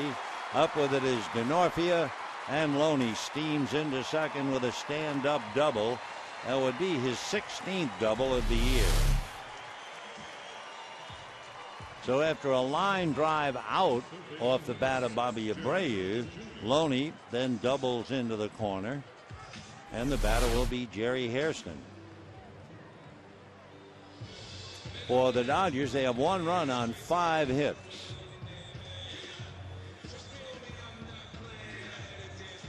The Dodgers so far today are 1 for 8 with runners in scoring position. Hairston reached on the error and doubled.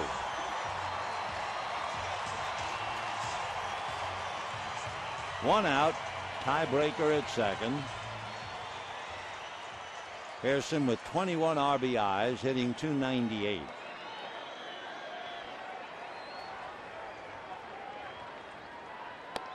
And a strike. 0-1. Dale Thayer, we saw him briefly in the series. Thayer pitched the bottom of the 8th inning in game 1 in relief of Clayton Richard. He's down in the pen.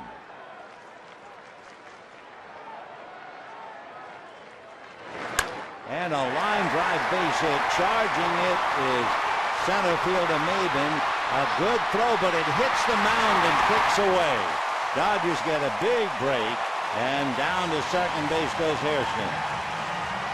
He had a play on Loney, and Maben's throw hit the side of the mound. If it goes straight, that would have been very, very close.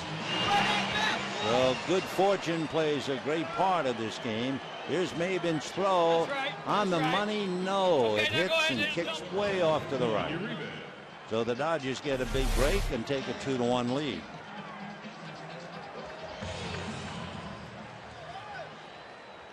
So Hairston 2 for 3 with a run batted in. Dodgers lead 2-1.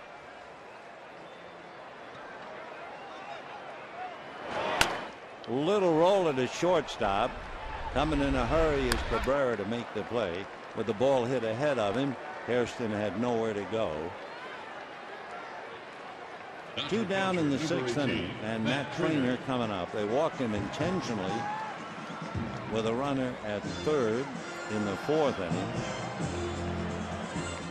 See now if they pitch to him or not. Capuano is not in the on-deck circle. Now Chris comes up, and they will walk Matt Trainer again.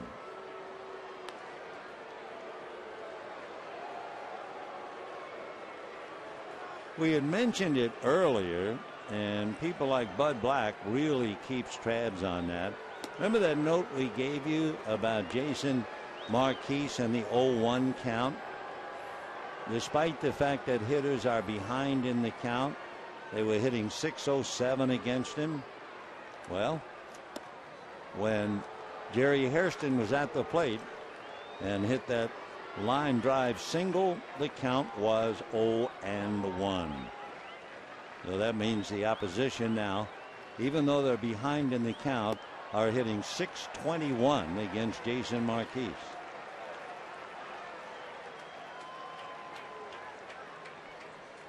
All right, 2 on, 2 out, 2-1 in favor of the Dodgers. Capuano, who has had some pretty good swings, if nothing else, fly deep to center and fly to left. Coming up, Alex Hinshaw, the left-hander, joining Dale Thayer in the San Diego bullpen. By the way, we were wondering about Chad Billingsley, and we get the report that the MRI on Chad will be released either tonight or tomorrow, and we pray all is well.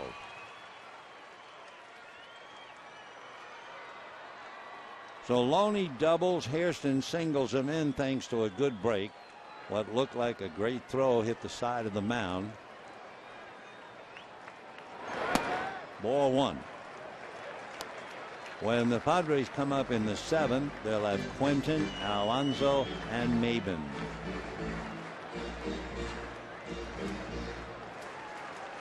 One ball and no strikes to Chris Capuano.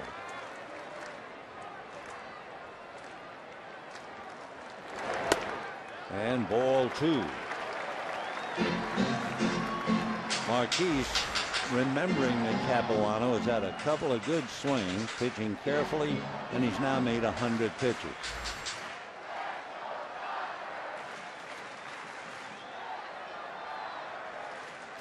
Capuano has 3 hits, 2 runs batted in this year. And a high fly ball to left center. Maben is there. Boy, Chris was really swinging that bat. 3 fly balls. Dodgers get 1 run, 2 hits, leave 2, and lead 2-1.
Well, as you can see, Marquise has allowed 2 earned runs, Capuano none, but it's been a good fight. Marquise making a few more pitches than Chris, each going to 6, and not very many hits and certainly not very many runs.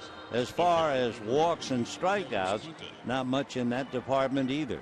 Only a total of 5 strikeouts combined for the 2 teams. So with all of that, we move to the 7th inning, and it'll be Capuano's effort. He'll be pitching against Carlos Quentin, Yonder Alonso, and Cameron Maben.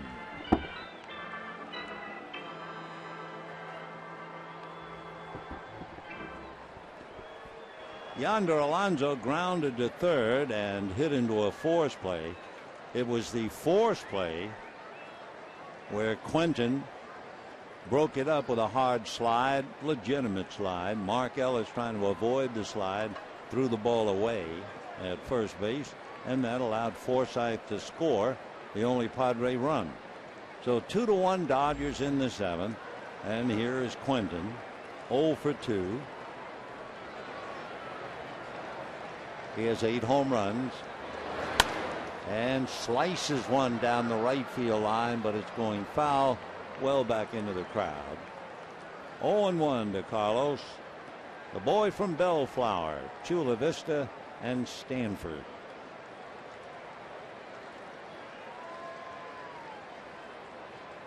No balls and 1 strike.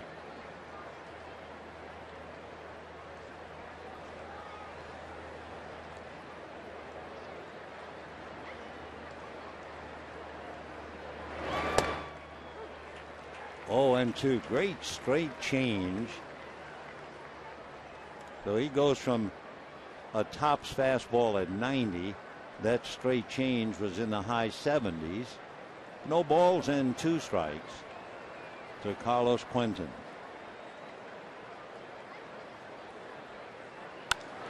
And a drive to right, Ethier to the track at the scoreboard.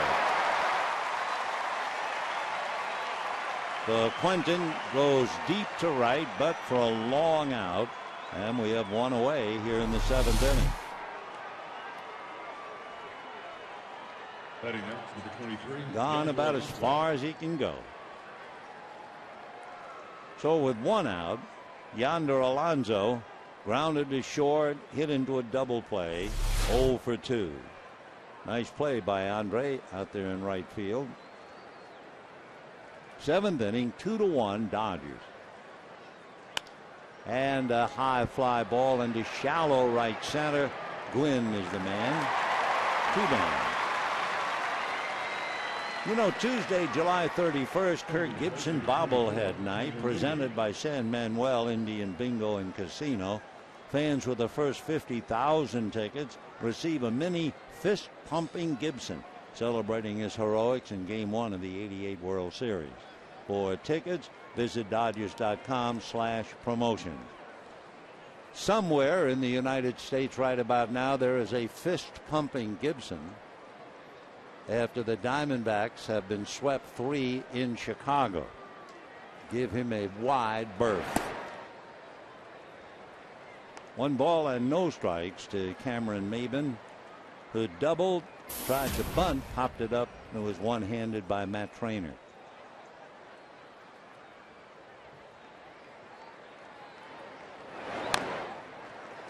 There's that change again, foul back.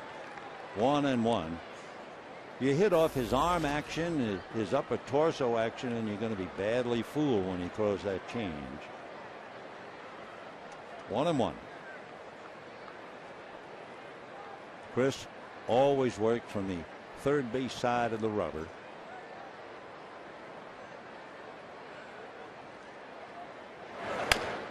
Chopper to third, right on the line is Hairston, and a bad throw and a great pick. Well, Loney backhanding the ball, coming off the bag to do so. And Maben, who is now a threat to run, of course. Hairston right on the line and threw a sinker. And Loney had to come off the bag, so an error charge to Hairston. And the batter will be Everett Cabrera.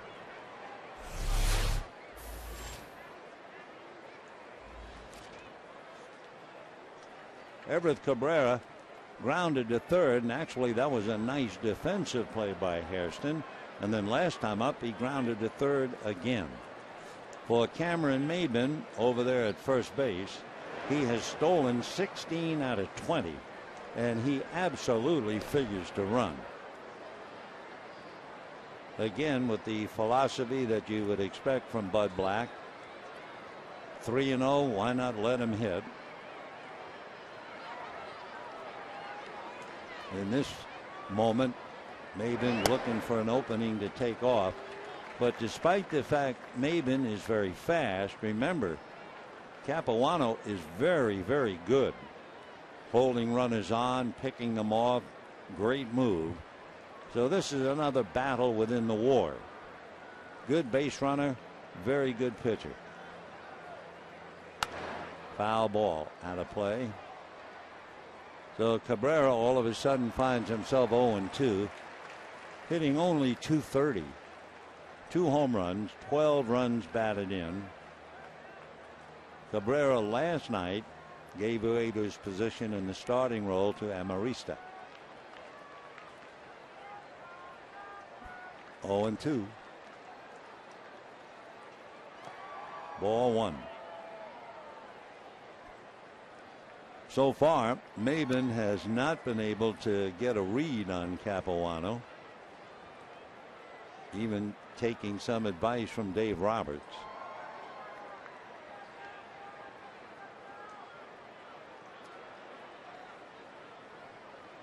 One and two.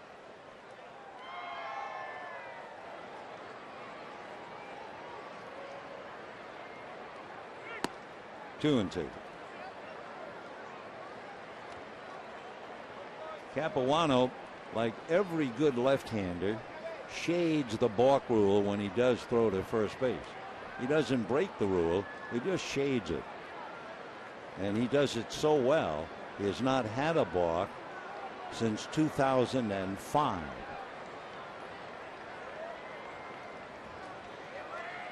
Two and two. And that's going to be hit in the air to left field, landing at the feet of Abreu. That was a changeup. So he's gotten very good work out of the change, but not that time to Everett Cabrera. So an error followed by a base hit. 2 on, 2 out. John Baker, the left-hand hitting catcher, will be coming up. Baker, coming into the game, was hitting .248. Just 9 runs batted in. Half a dozen doubles, no triples, no home runs. So John now with a very important at bat.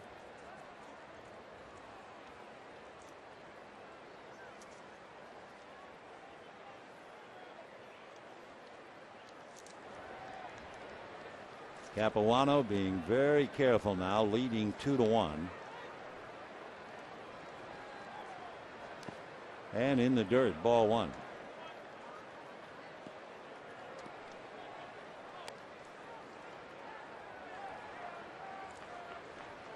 Right now, the Padres are looking at that awful set of numbers.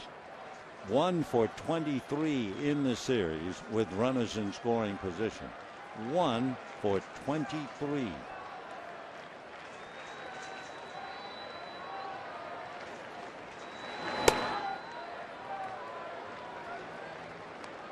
Jesus Guzman comes out on deck. He would bat for Marquez. Chris Capuano now wants to talk to Matt Trainer. Josh Lindblom gets up in the Dodger bullpen.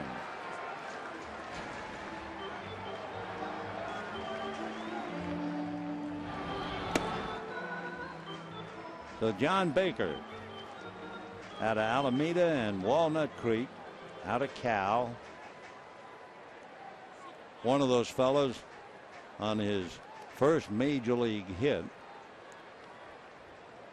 He hit a home run. Now, meanwhile, Rick Honeycutt going out to see if he can help Capuano a little bit, think about Baker and how to get him out.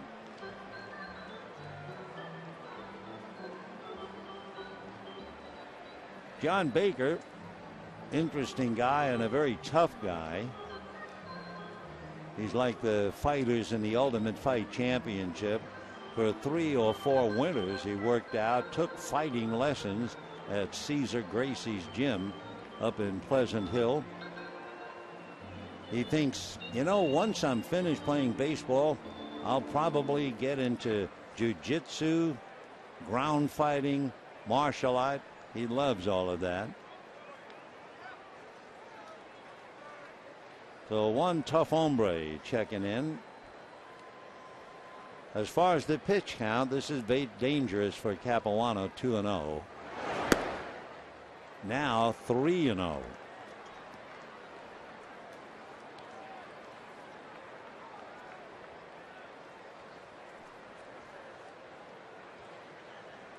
Capuano getting in that stage where the hitters are hitting well over 300 against him.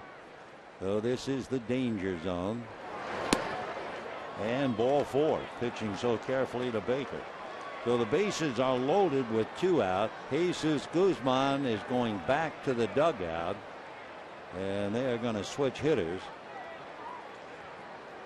Last night they used Mark Kotze. This time they're going to use the catcher Yasmani Grandal, a switch hitter. Batting for Marquee, number 12, Yasmani Grandal. So Yasmani Grandal coming up to bat for Marquise. Grandal is the fellow in his first major league game. He not only hit 2 home runs, he hit 1 from each side of the plate. What an incredible way to break in. Hitting .302, 4 home runs, 6 RBIs, and if you look at the 4 home runs, 2 hit left, 2 hit right. Grandal last night went 1 for 4. In the first game of the series, 2 for 4, a single and a double. So Capuano trying to fight his way out of a very serious jam with 2 out, and fouled away. So Cameron Maben is at third. Everett Cabrera is at second, and John Baker is at first.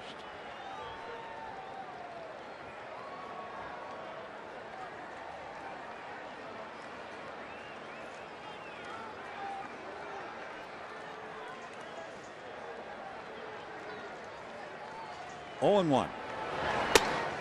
1 ball and 1 strike. Grandal is from Cuba, lives in Florida.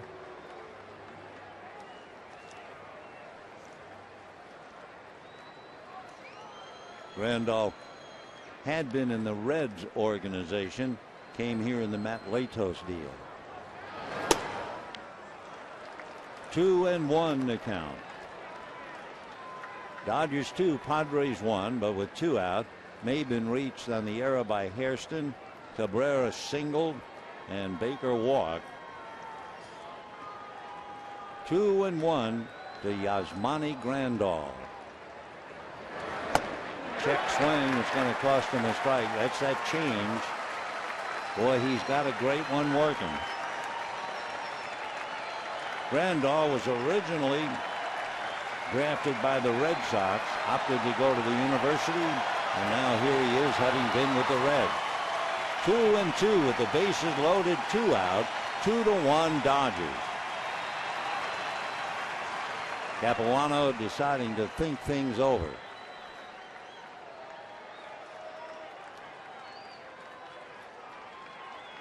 He got Quentin and Alonso.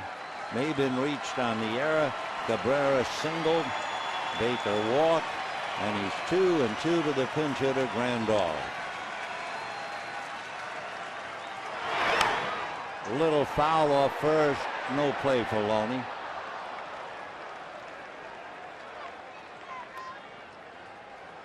Two and 2.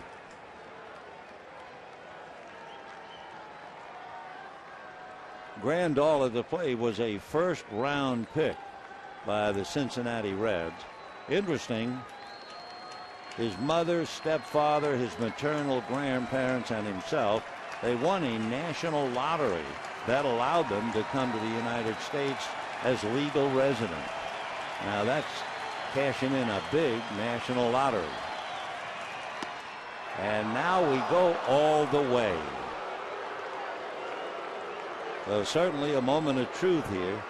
3-2, 2 out, and the bases loaded. 2-1 Dodgers in the 7th. Maben, Cabrera, and Baker. They're all ready to move. 3-2.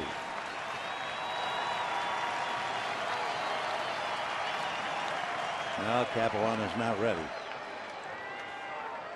Should be noted too that walk to Baker was the first walk that he's given up today.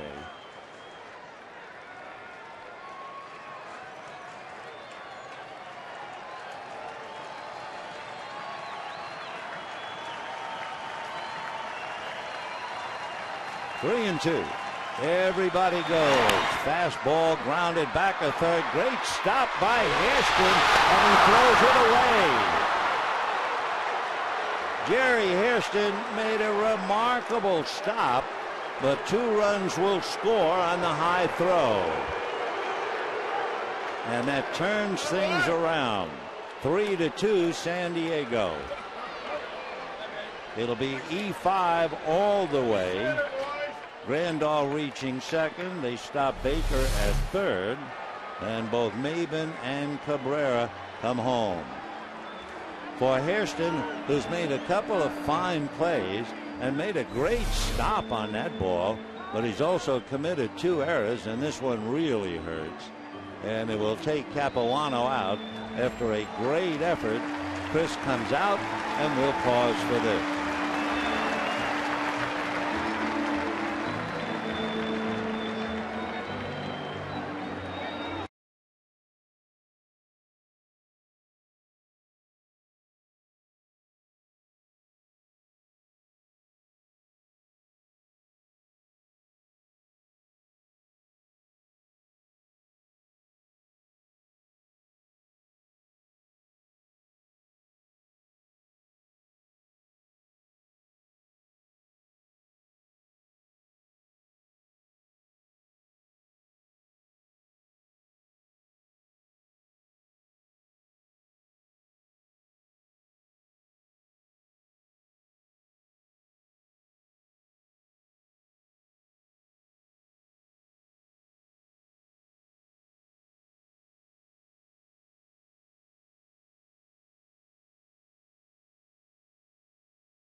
Two outs in the 7th inning, and then the first error of 2 committed by Jerry Hairston here in the 7th inning dug the hole, and Chris fell into it.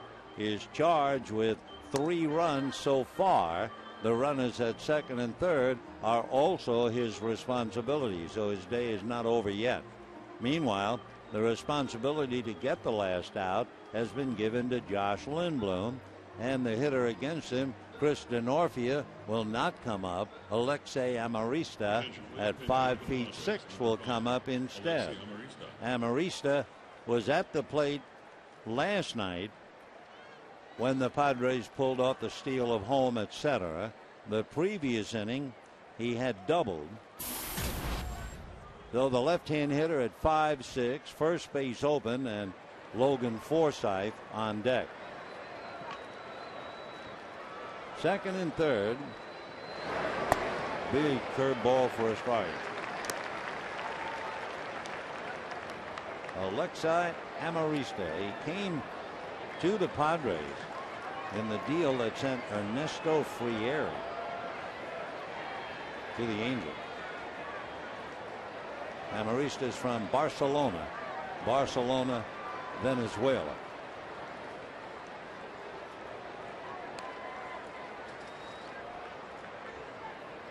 Oh and 1. Little foul out of play. 0-2 the count. Josh Lindblom has one wild pitch. We always look that up. Runners at second and third, 2 out. With 2 out, you had Hairston's error on Maybin, Cabrera's single, and the only walk Capuano gave up to Baker. And then you had the second error by Hairston, allowing the 2 runs to put the Padres in front.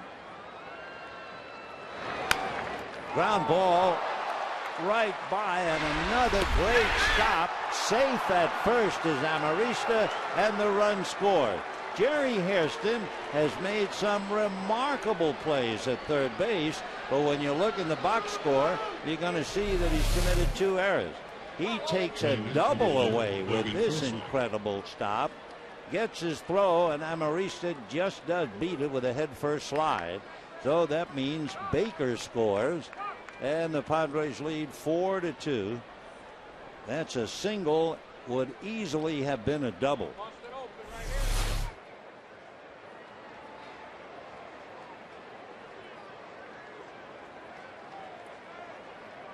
So 3 runs in the inning. Padres lead 4-2. They now have Grandal at third and Amarista at first. And here's Forsythe, 1 for 3. Do they worry about Amarista? You bet they do. However, he's just a break-even base stealer, 2 out of 4.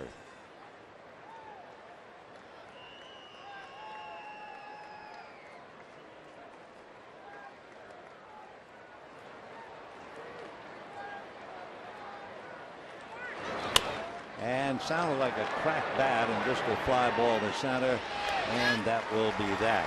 However, 8 men come to the plate, 3 come home, and at the end of 6.5, it's 4-2 San Diego.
You can see, among other things, Jason Marquis did a pretty good job in keeping some base runners off.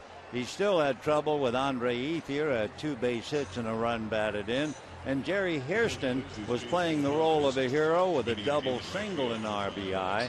He has had a half of a great day at third base. He has made some dazzling stops, and then he's had trouble with the throw. Meanwhile, Alexei Amarista, who played right field the other night for the first time in his career, is out there now, and Joe Thatcher is ball 1 on Gwynn.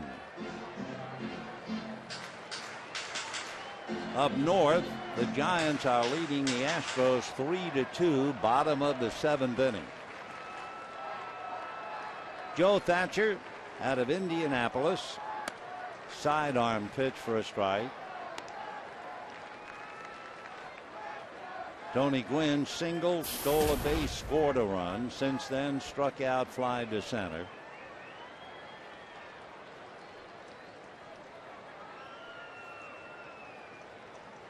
One and one.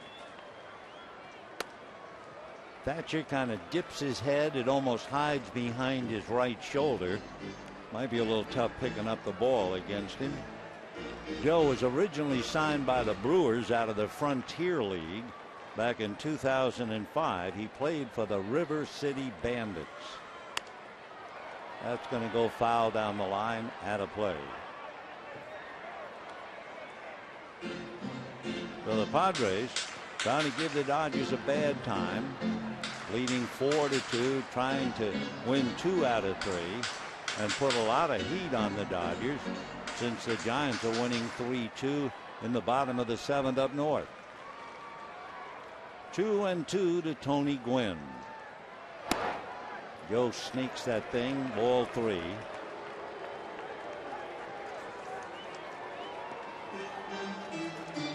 Thatcher comes in with a record of 0-2, but a good ERA, 2.8. How about that coincidence? And there's that pitch up that we talk about, that so many hitters with 2 strikes chase and miss. 1 away. You know, a reminder, you can become a member of the 2012 Dodgers season ticket holder family. Purchase today. You receive all of this year's new benefits and full postseason rights. Second tickets between the bases start at $10 a game. Visit Dodgers.com/season tickets today. Strike. 0-1. In that Giant game, Jeremy Afell bailed out Matt Cain in the 7th inning. With the runners on the corners for Houston at first and third, he got a pop fly and a fly ball to get out of the jam. Soft line drive right at Cabrera, though Ellis goes out. 2 out in the 7th. Andre Ethier coming up. By the way, with Alexei Amarista getting that base hit in the 7th inning that got a run home, Ernesto Frieri, who came to the Angels from San Diego for Amarista, Frieri today gave up his first runs of the season, allowing 3 in the 9th inning in a game that the Angels held on to win 10-8. So here's Ethier, single to right, single up along third when Headley backed up, and this time a pop fly around the plate. John Baker in foul ground, can make it.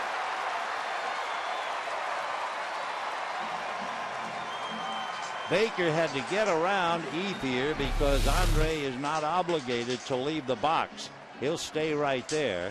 There is Baker. Now it looks like he has it, but he didn't. It'll be an error charge, and let's see what Ethier can do with a second life.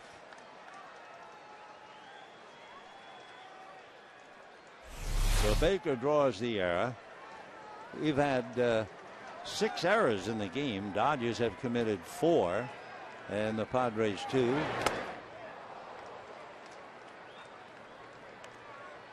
Oh, and 2 to Andre.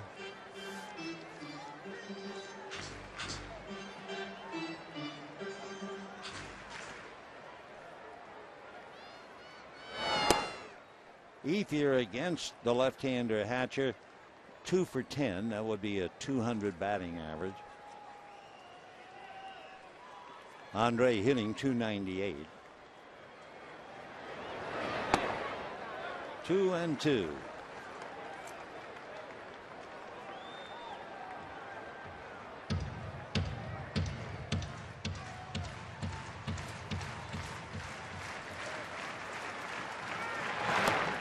And down goes Ethier. So Thatcher comes in, strikes out 2. Dodgers go in order. And at the end of 7, it remains 4-2 San Diego.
So leading, you wonder about those 6 errors, but you might also wonder about tomorrow's pitchers. Joe Blanton will be on the mound for the Phillies. Nathan Eovaldi will check in for the Dodgers. Blanton, as you can see, 1 under 500, and Nathan 1-5, although he's actually got a better ERA than Blanton. Then the second game of the series, the Dodgers will be looking at Roy Halladay. Dodgers have not announced their second-day pitcher. The third game Wednesday afternoon. That should be a dandy. Cliff Lee and Clayton Kershaw. Chase Headley leading off the 8th inning. 8 men came to the plate in the 7th inning. Headley has struck out, single fly to right. A little note on the Dodgers' 4 errors. A high fly ball down the right field line. Ethier is watching this one go. Home run for Chase Headley. Boy, was that thing a towering fly ball. Headley's 10th home run. He hit one last night with a man aboard. But Chase Headley, a long home run to right field, and that makes it 5-2 San Diego. Remember, the Padres had lost 10 in a row here at Dodger Stadium. And it is payback time for the Padres. We mentioned the 4 Dodger errors, and it's kind of an important note to put them in proper perspective. The 4 Dodger errors today are the most in a home game since 2008 for that day also. 2-0. I do remember a game a way back where the Cardinals had a big lead and lost the game and the lead. The third baseman, a fellow named Tommy Glaviano, made 4 errors in the game, 3 errors on consecutive plays. That's as rough a day as I think I've ever seen one individual have. For Hairston, who's committed a couple, but most of the time it looks like he's made a great play. And then something happened. Little pop fly. Mark Ellis.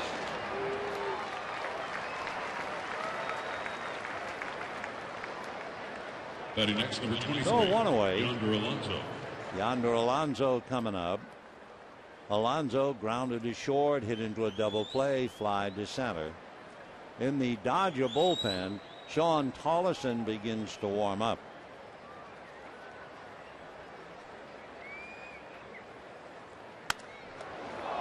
And a shot off Lindblom. He scurries after it and throws it away. Holding on, however, at first base is Alonso. That is a tough play for anyone. Fighting a drive hit hard and right back at you, and then you go after it. You kind of lose your perspective. Just where are you? It will go as a base hit, and well, it should. Josh spinning, throwing, and threw it behind Loney. So Alonso will be credited with a base hit, and the batter will be Cameron Maybin.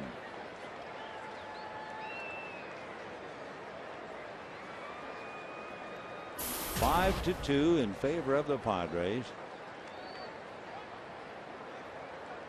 Maybin had doubled, popped up a bunt, and then reached on the error in the 7th inning.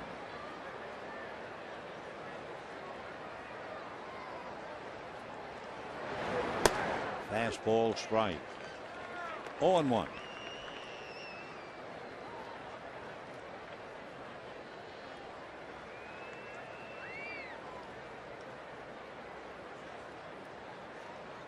Eight hits for the Padres now to go with their 5 runs. 1 ball and 1 strike. So Chris Capuano, who was 5-1 at Dodger Stadium and had that brilliant earned run average of 1.8, got a call last night that Billingsley was not going to pitch. You are. He pitched very well. Got into some troubles, and then errors undermined his efforts in the 7th inning. Billingsley had the MRI, no report. Maybe they'll get it tonight, certainly tomorrow. 1-1 to Maybin. There goes the runner, and there's a line drive base hit to left field. Stopping at second now is Alonso. And let's see about Cabrera coming up. Yep. Everett Cabrera will be coming up. You know, you can follow the Dodgers with MLB.com at bat12 for your iPhone, iPad, BlackBerry, Android, and Windows Mobile. Get live audio, pitch tracking, video highlights, and more. Text @BAT to 31826 or visit Dodgers.com for details. So in the inning, Headley homered, Quentin popped up. Now Alonso singles off Lindblom, literally and figurative. Then Maybin singles, and Don Mattingly gone out with a hook. Sean Tollison was throwing in the Dodger bullpen as Lindblom walks off, and we'll be back.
Their struggles came with 2 out in the 7th inning. Great plays by Hairston to get the ball and then trouble throwing it away. He made an even tougher play later on this ball and then scrambled and again got his throw just offline, and Amarista beat it. So it wound up being a 3-run 7th inning. And then in the 8th inning, Headley homered against Lindblom, who made only 10 pitches. Sean Tollison coming in now, first and second. 5-2 San Diego, and Everett Cabrera, the shortstop, who is 1 for 3, coming up.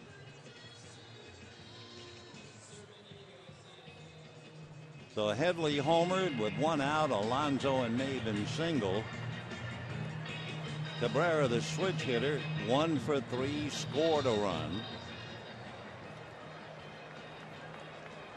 5 runs, 9 hits for San Diego. We'll check the Giants in a moment and see if there's anything new. They were winning 3-2. 0-1 to Cabrera, hitting .235. The Phillies are here starting tomorrow night. Nathan Eovaldi and Joe Blanton. Game 2, Roy Halladay for the Phils. Dodgers not sure. Wednesday afternoon, Cliff Lee, Clayton Kershaw. That's going to go foul. We can tell you they're in the bottom of the 8th inning up there at AT&T Park. Giants 3, Astros 2. So at least for the moment, the Dodgers are in danger of falling a game and a half behind San Francisco. Remember, the 27th of May, the Dodgers led the Giants by 7.5 games. But then again, we're still in the month of July.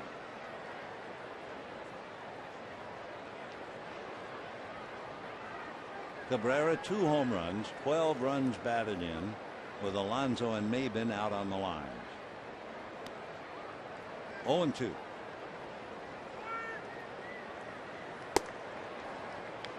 .94-mile-an-hour fastball.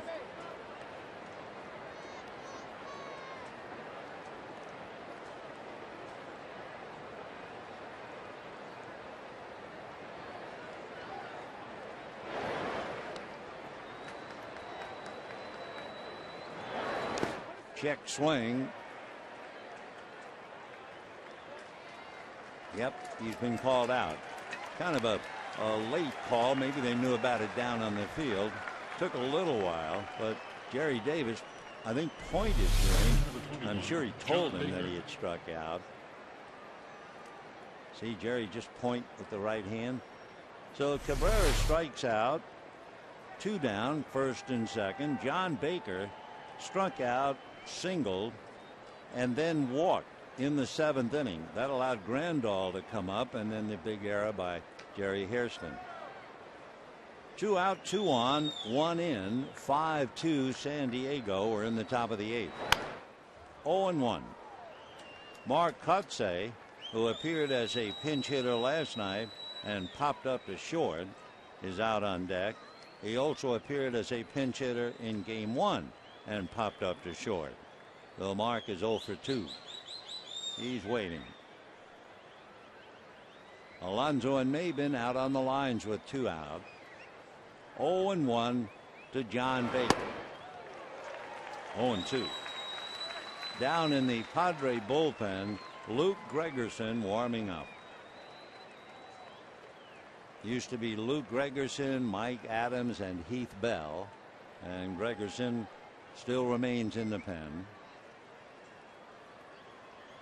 0-2. Ball 1. Now Gregerson gets the holds and gives the ball to Houston Street, who picked up the win last night. Paid attendance today, 39,715. 1-2. See you later. So both Cabrera and Baker strike out. Padres score 1, lead 2, and lead 5-2.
For San Diego, 2 runs, 6 hits, and 4 errors for the Dodgers. And in the bottom of the 8th inning, with Joe Thatcher still out on the mound, the left-hander will be facing Bobby Abreu, James Loney, and then Jerry Hairston. Padres scored a run in the 4th, a big 3 in the 7th, and added another in the 8th. Dodger run came in the 6th inning when Loney doubled and Hairston single picked him up. Dodgers scored in the 1st inning. Ethier single scoring Gwynn. And Matt Kemp rests. That was part of the plan. Play the first 2 games and sit out today and then be back in the lineup tomorrow. So here's Bobby Abreu. Juan Rivera is going to come out and bat for James Loney. Abreu hit into a force play, flied to right, lined out to right. Strike. Joe Thatcher facing Abreu. Bobby is just 0 for 1. Rivera is only 0 for 1. So the Dodgers haven't seen much of Joe Thatcher, the big boy out of Indianapolis. 0-1. He really sneaks that thing in there. 0-2 the count to Abreu. He leans, bends at the waist, almost looks like he's looking over his shoulder. And then sidearm is in there. Fastball, big slider.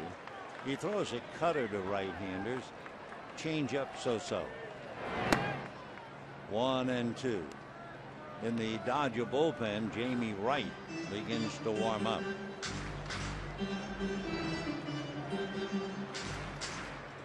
One and 2 to Bobby Abreu. Light breeze blowing out to right field. There's the slider off the plate. 2-2.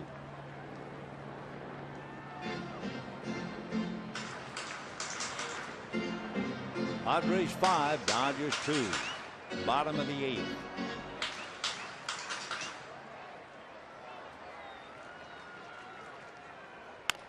Little tap at the third. Headley. So Abreu taps out. He goes 0 for 4 in the cleanup role. And we have 1 out in the 8th. James Loney due up and Juan Rivera the batter. Loney had hit into a double play, robbed of a hit on a leaping Cabrera play at short, and then James doubled to right and scored the Dodgers' second run in the 6th inning. So Rivera now checking in. There'll be a meeting at the mound. That'll be enough for Thatcher, and we'll be right back.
.63", 200-pounder. He's 27 years old, out of Illinois. He's been a very good hold man, as they call. He come in and pitch the 8th and then hand the ball over to Heath Bell. Now he's asked to pitch the 8th with 1 out, and then we assume hand the ball to Houston Street.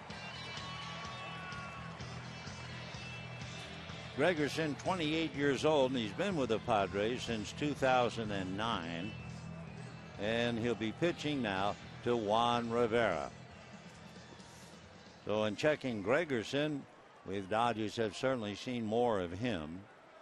Rivera just 0 for 2. Then Hairston, who is 0 for 2. So Luke Gregerson, the 3rd pitcher, Marquise, Thatcher, and now Luke. Strike. 0-1. Rivera hitting .253, 3 home runs, 28 runs batted in. Gregerson, 28 years old.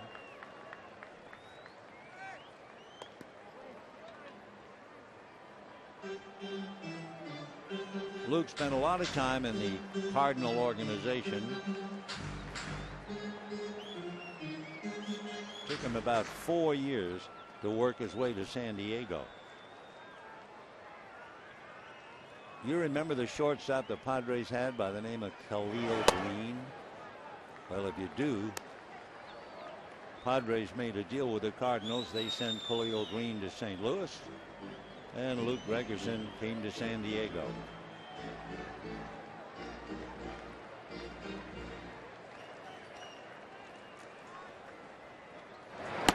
And a strike. 2-2 the count to Rivera.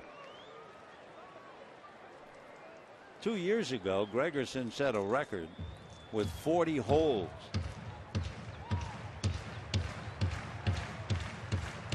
Two and two. Luke's been an actor and a model and a very good pitcher. Ground ball to Cabrera. He waits for the hop and from the rim throws him out. So Rivera taps to short. 2 down in the 8th inning. And the batter will be Jerry Hairston. The Dodgers' last hit was Hairston's single in the 6th inning that drove in Loney. Jerry hitting .302. Been a tough day for him. He has made some absolutely dazzling stops at third base. And then he would scramble up and his throw would be offline.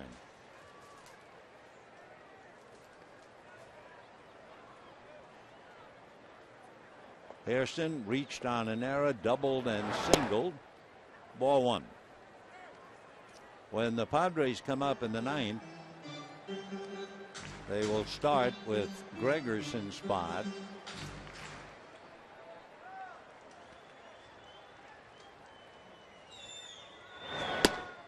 And a strike. 1-1 the count. The Phillies here tomorrow night. Our first look here in town. Chase Utley, Ryan Howard. Cole Hamels won his 11th today. Dodgers will see Blanton, Holiday, and Lee. 1-2 to Jerry Hairston. Jerry batting .302. He has 4 home runs, 22 runs batted in. Luke Gregerson is 2-0. He's allowed 2 home runs in about 40 innings. 1-2. Slider, 2-2.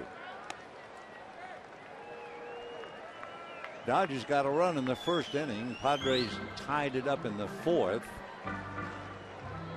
Dodgers got a run in the 6th. And then the big 3 runs in the 7th and 1 more in the 8th for San Diego.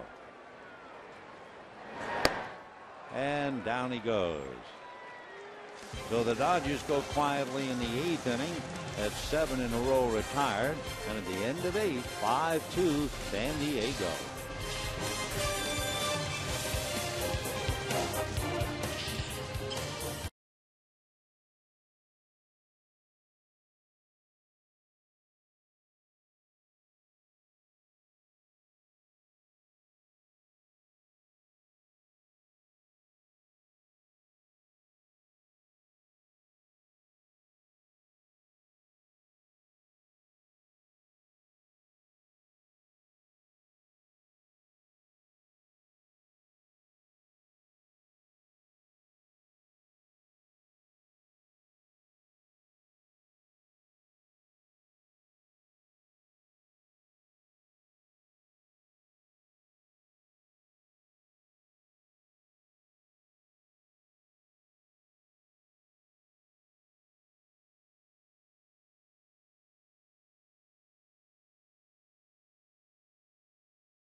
We go to the 9th inning. The Dodgers make a couple of changes. Juan Rivera, who batted for James Loney, stays in the game and takes over at first base. Adam Kennedy comes into the game, and he will take over at third base. So Jamie Wright, the new pitcher, will go in Hairston's spot, and that way Kennedy will bat 9th. Now pitching for the Dodgers, number 28, Jamie Wright. Lou Gregerson will give way to Mark Kotze. So it'll be Kotze, Amarista, and Forsythe in that order. 5-2 in favor of San Diego. Up north, it's 3-2 with 1 out in the 9th inning. Santiago Casilla, who has blown 4 saves in his last 6 opportunities, is now pitching. That first out was picked up by Javier Lopez.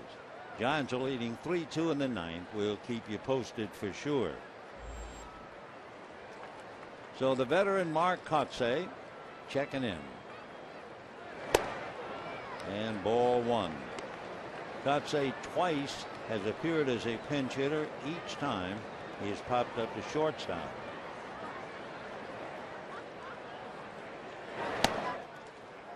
One and one to Mark.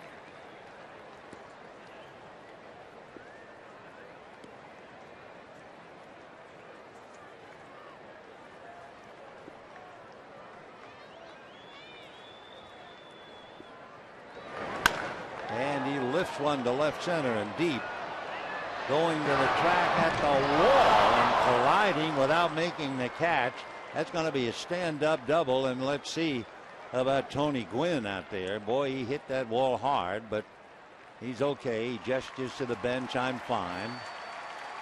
I just run into walls for a living. And Father sitting upstairs, I'm sure, had his heart in his mouth on this play. Tony not about to quit on it. The ball made him quit as he hit the wall. Never did touch it. So Kotsay gets himself a long double. And with nobody out, Amarista, Forsythe, and Headley trying to pick him up. And Gwynn apparently okay.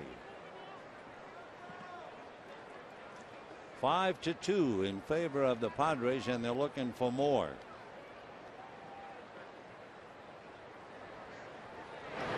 The bunt by Amarista, down to get it is Jamie, and he drops it, and everybody's safe. But Jamie Wright unable to pick up the bunt. It'll be a sacrifice and an error, Jamie Wright.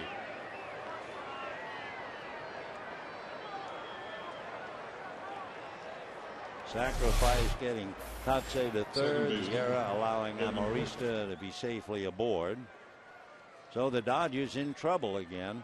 First and third, nobody out, ninth inning, and they're down 5-2. Logan Forsythe flied to right, single to center, struck out, fly to center. Up north, Casilla retired the last two Astros to save the game for Matt Cain. So the Giants have won 3-2. The Dodgers are faced with the unsavory prospect of falling a game and a half back. That error by Jamie Wright is the fifth Dodger error today, and that does get your attention. The infield is up. There goes the runner to second. No play. So Amarista steals second base. So second and third and nobody out.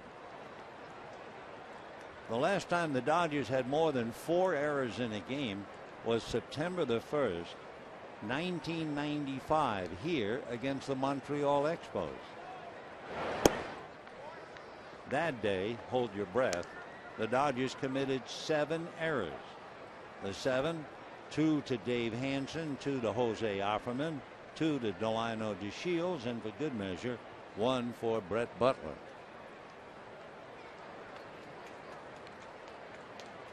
Two and 0 they count.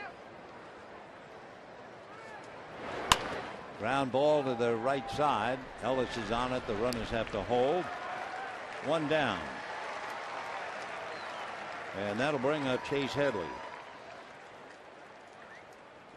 One of the really interesting and odd notes, 17 years apart for more than 4 errors, and the same plate umpire, the crew chief, Jerry Davis. That is kind of interesting. He had nothing to do with the plays. Now they're going to walk Headley and take their chances against Carlos Quentin. Headley had singled and homered. This will load the bases. Quentin is 0 for 4. He had a home run and a single last night, 2 for 8, and 1 for 4 in the first game. Now batting left fielder number 18. So he is 3 for 12 and facing Jamie Wright. Dodgers now play the infield back as Quentin checks in. Quentin this year has grounded into 3 double plays.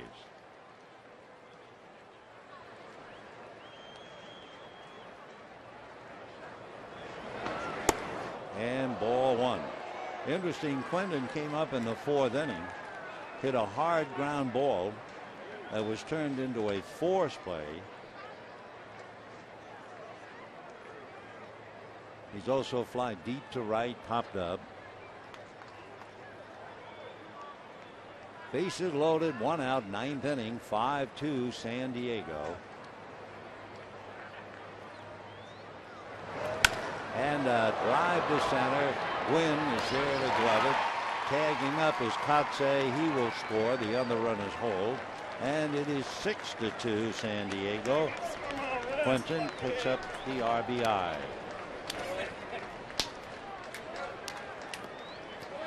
First baseman, number 23, Yonder Alonso. So Yonder Alonso coming up with 2 out. Runners at first and second. And the Padres leading by 4. Alonso grounded to short. Grounded into a double play. Flied to center. And singled off the body of Josh Lindblom in the 8th inning.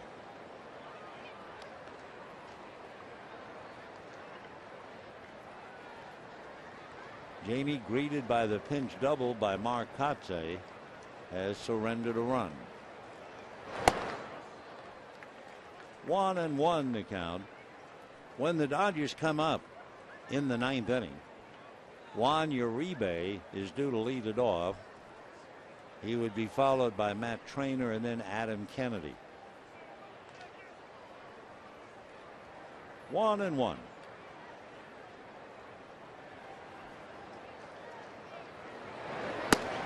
Ball 2. Down in the Dodger bullpen, you may know the story. Javi Guerra went to Mexico. His father is having a heart operation. So Josh Wall was brought up from the minors, and Josh is down there in the pen. Hope and pray things go well for Javi's father. And that's going to be a base hit to right. Charging Ethier. Here comes Amarista as the throw goes to second. And it is now 7-2. So the Padres having themselves a fine time after losing 10 in a row. They had to break the Dodgers' hearts last night, and now they're just knocking them around from pillar to post. So Amarista, who had bunted and reached only because of Wright's bobble and error, he comes home. So far, a 2-run inning. And the batter is Cameron Maben. Runners at first and second, 2 out. And Maben a shot up the middle. That's going to go into center. A great effort and a smart throw to third, but not in time. Isn't it amazing how the big leaguers think on their feet? Mark Ellis chasing down a ground ball, and he's thinking maybe that guy will round third. He knew he didn't have a play at first, and sure enough, he goes to third and almost got Headley, who just did get back. Boy, you have to admire the smart play as well as the dazzling play. So Maben comes up with a base hit. That's his 3rd hit. Tough inning for Jamie Wright. 7-2 in favor of San Diego. Everett Cabrera twice grounded to third, single to left and struck out. He has scored a run.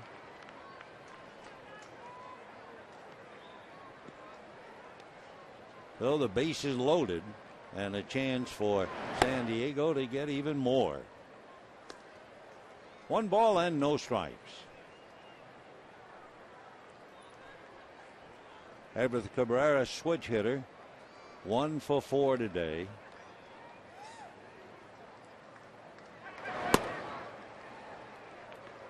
Two and 0. Cabrera has 1 career grand slam. Everett hit it 3 years ago against the New York Mets. So he's got Maben, Alonso, and Headley all out on the lines. And a high bouncer to Mark Ellis. There is the 3rd out in the 9th inning. 2 runs come in, and we're heading for the bottom of the 9th. 7-2 San Diego.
The ninth inning. Alexei Amarista, who was in right field, moves over to left field.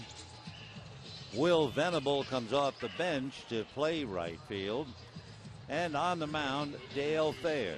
What the Padres did is what most ball clubs do. When it was a very tight game, they had Houston Street up and warming up, and as soon as they opened it up with a 5-run lead, Street sat down, and here's Dale Thayer with a record of 1-2.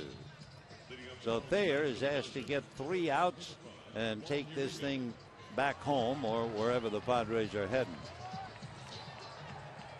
Dale is from Fountain Valley, lives in Huntington Beach. Padres signed him out of Chico State back in 2003. And a strike. Thayer is an even 6, 190. 31 years old. He'll be 32 middle of December. 1-1 the count to Juan Uribe. Thayer, signed by the Padres in 2003, instead came up to the big league 6 years later with the Rays. Then he went to the Mets, and then the Padres got him back this year. 1-2 the count to Juan Uribe.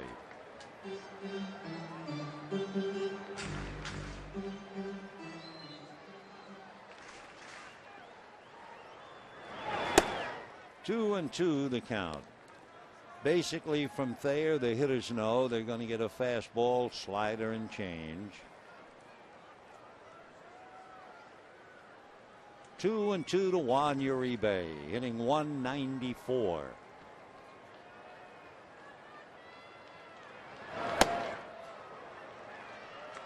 So he goes 0 for 4. 1 out in the ninth inning. Catcher number 18. And Matt Trainer coming up. So Thayer picks up a strikeout. Trainer struck out and was walked intentionally twice.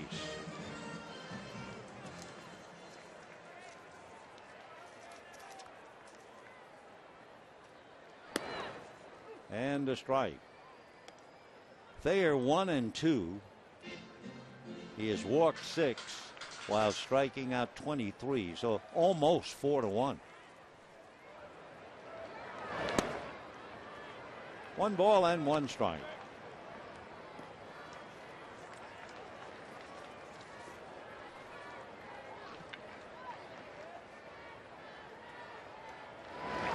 Dodgers actually led in this game in the first inning. They scored to lead 1-0. Padres got the run back in the 4th inning. Dodgers then took a very brief lead of 2-1 in the 6th, only to have the Padres score 3 in the 7th, 1 in the 8th, 2 in the 9th. So a comebacker for the second out, and the Dodgers are down to their last out. Adam Kennedy coming up.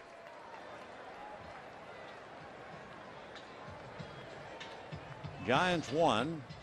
Dodgers are about to lose, and the Giants are about to increase their lead to 1.5 games. What's more importantly, not the 1.5 game lead, was the fact that Tim Lincecum last night struck out 11. Pitched a very strong shutout, only to have the bullpen let it get away in the 9th inning. The Giants still went on to win. But if Lincecum is not the Lincecum of 3-10, if Lincecum is 10-3, a totally different look to this game. And I'm sure the Giants are hoping that in the second half, Lincecum will be more like the way he pitched last night. Meanwhile, a 2-out single for Adam Kennedy to the hole on the right side, and that'll bring up Tony Gwynn.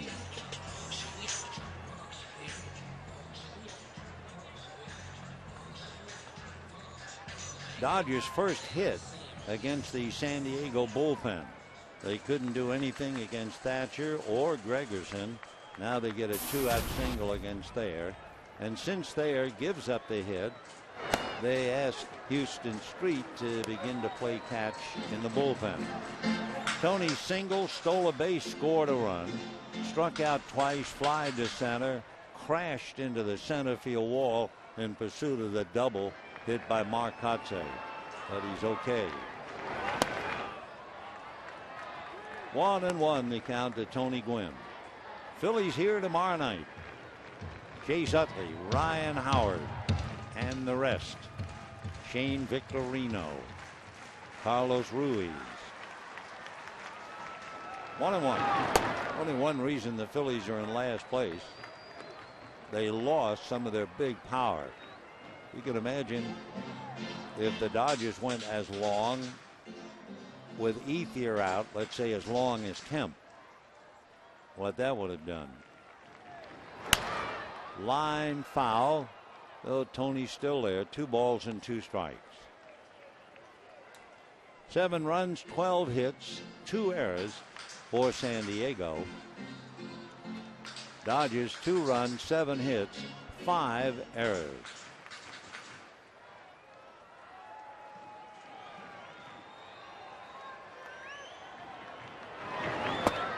Three and 2.